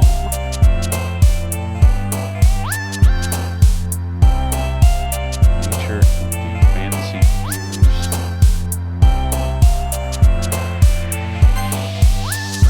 Melody background. Kawaii lollipop.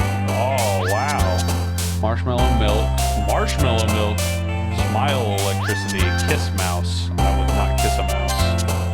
Giggle. Extreme. Extreme giggling. Captive variance. Sunset unrequited. Comfort. Boop boop. Always wins. Blanket bed. Blanket does go on the bed. Starscape sticky. I don't know about that. I mean, kind of. Beauty, marriage, massacre, desire, vacation, games. Headphones, strawberry, nibble, essence, daydream, memories, whisper, insight, imagination, anxiety. Vitality, entropy, party, disaster, uncanny, play, anime, ambient, raindrop, pleasure. Atone, childhood, landscape, disarray, excitement, vertigo, sparkle skirt, lucky heartbeat, loud graveyard, dark forgive, hop unstable, scars whistle, question flee.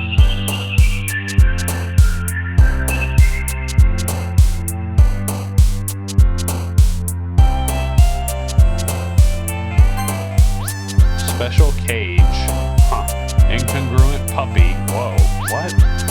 Hair kitty. Hair kitty. Hair kitty. Sensation climax. Time universe. Space and time. Look at that.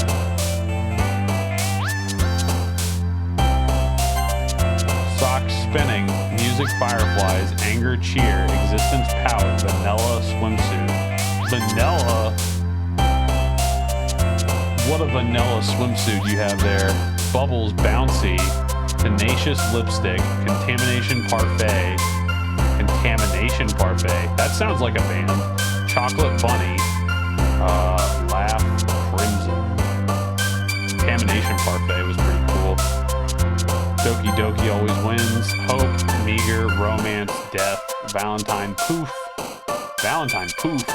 Peace sunny. Heart dance.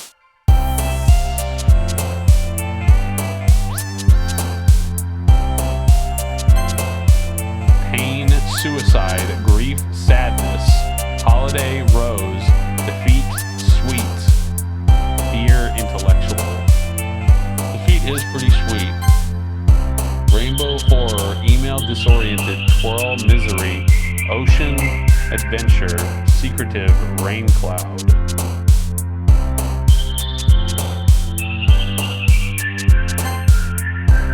Jumpy, embrace, precious, unending, promise, judgment, friends, eternity, cry, explode.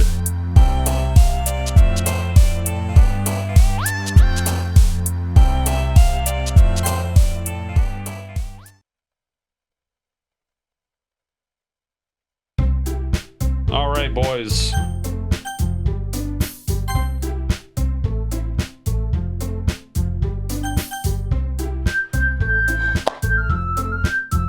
This is it for today. We're gonna stop right here.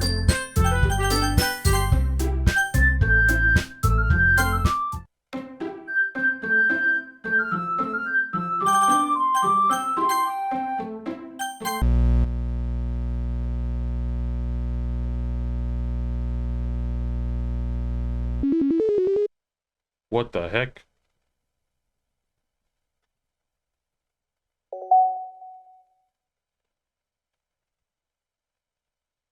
What? Side stories are stories of friendship that are unrelated to the events of the main game. To get all 6 side stories, try writing poems for different characters and viewing their special scenes in DDLC.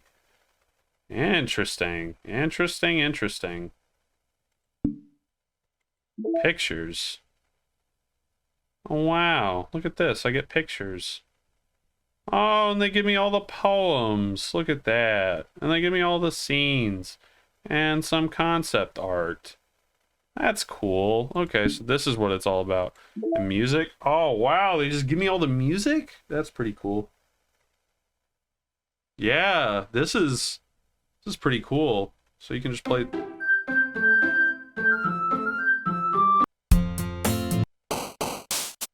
Yeah, dreams of love and literature. Yeah. Play with me. Yeah. Poem panic. Yeah. Daijoubu. Yeah. I haven't heard this before. This is new.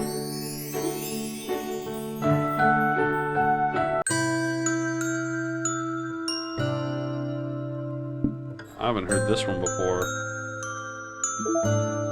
I have no new mail. Oh, it's about to push me back into the game.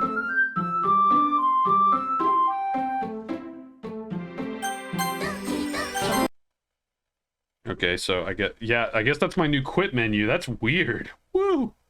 Well, I guess that's that then. But yeah, that's all for today. I thought I was going to get a lot further in the game than I did. I think we only got to day 3. I'm not sure how many days there are left. Let's see, we got 1 day and then we got the weekend. So there's quite a few days that we have left. Other than that, I felt like today went pretty well. Welcome to all the new people and all the new followers, and Crit Top, thanks for stopping by and having some fun times. Thanks, man. Well, this is the end of today, but pulling up my schedule right now. Next week we have a meme review. Whoa. Yeah, that's my alarm telling me to go to bed now. You can tell how late I stayed up today. But next week we have Age of Empires as well as the meme review on Tuesday. So we're gonna have 2 streams next week of the meme review on Tuesday and the Age of Empires stream. Whoa.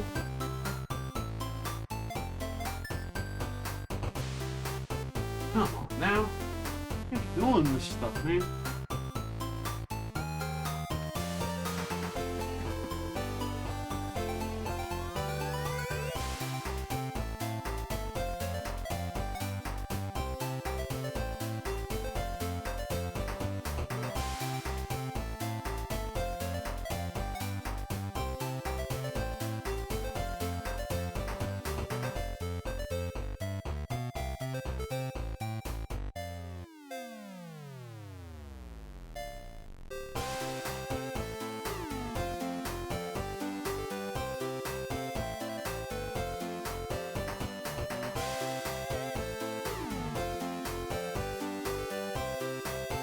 Great.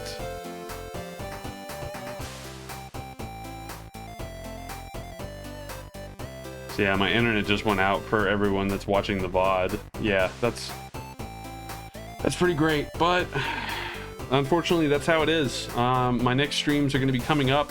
I suppose I can't really be okay. Is it going to reconnect now? It's looking like it's going to reconnect. Come on. You can do it. I believe in you.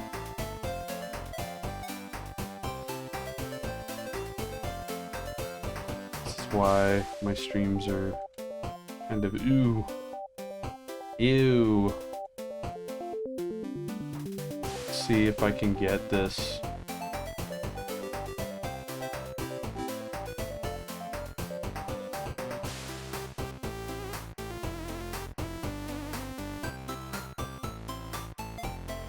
I don't think so. I think even if my internet comes back, wow, like even.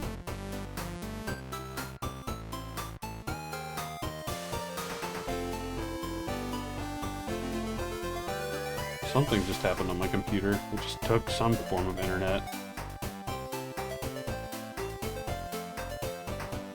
Doing a lot of weird stuff right now.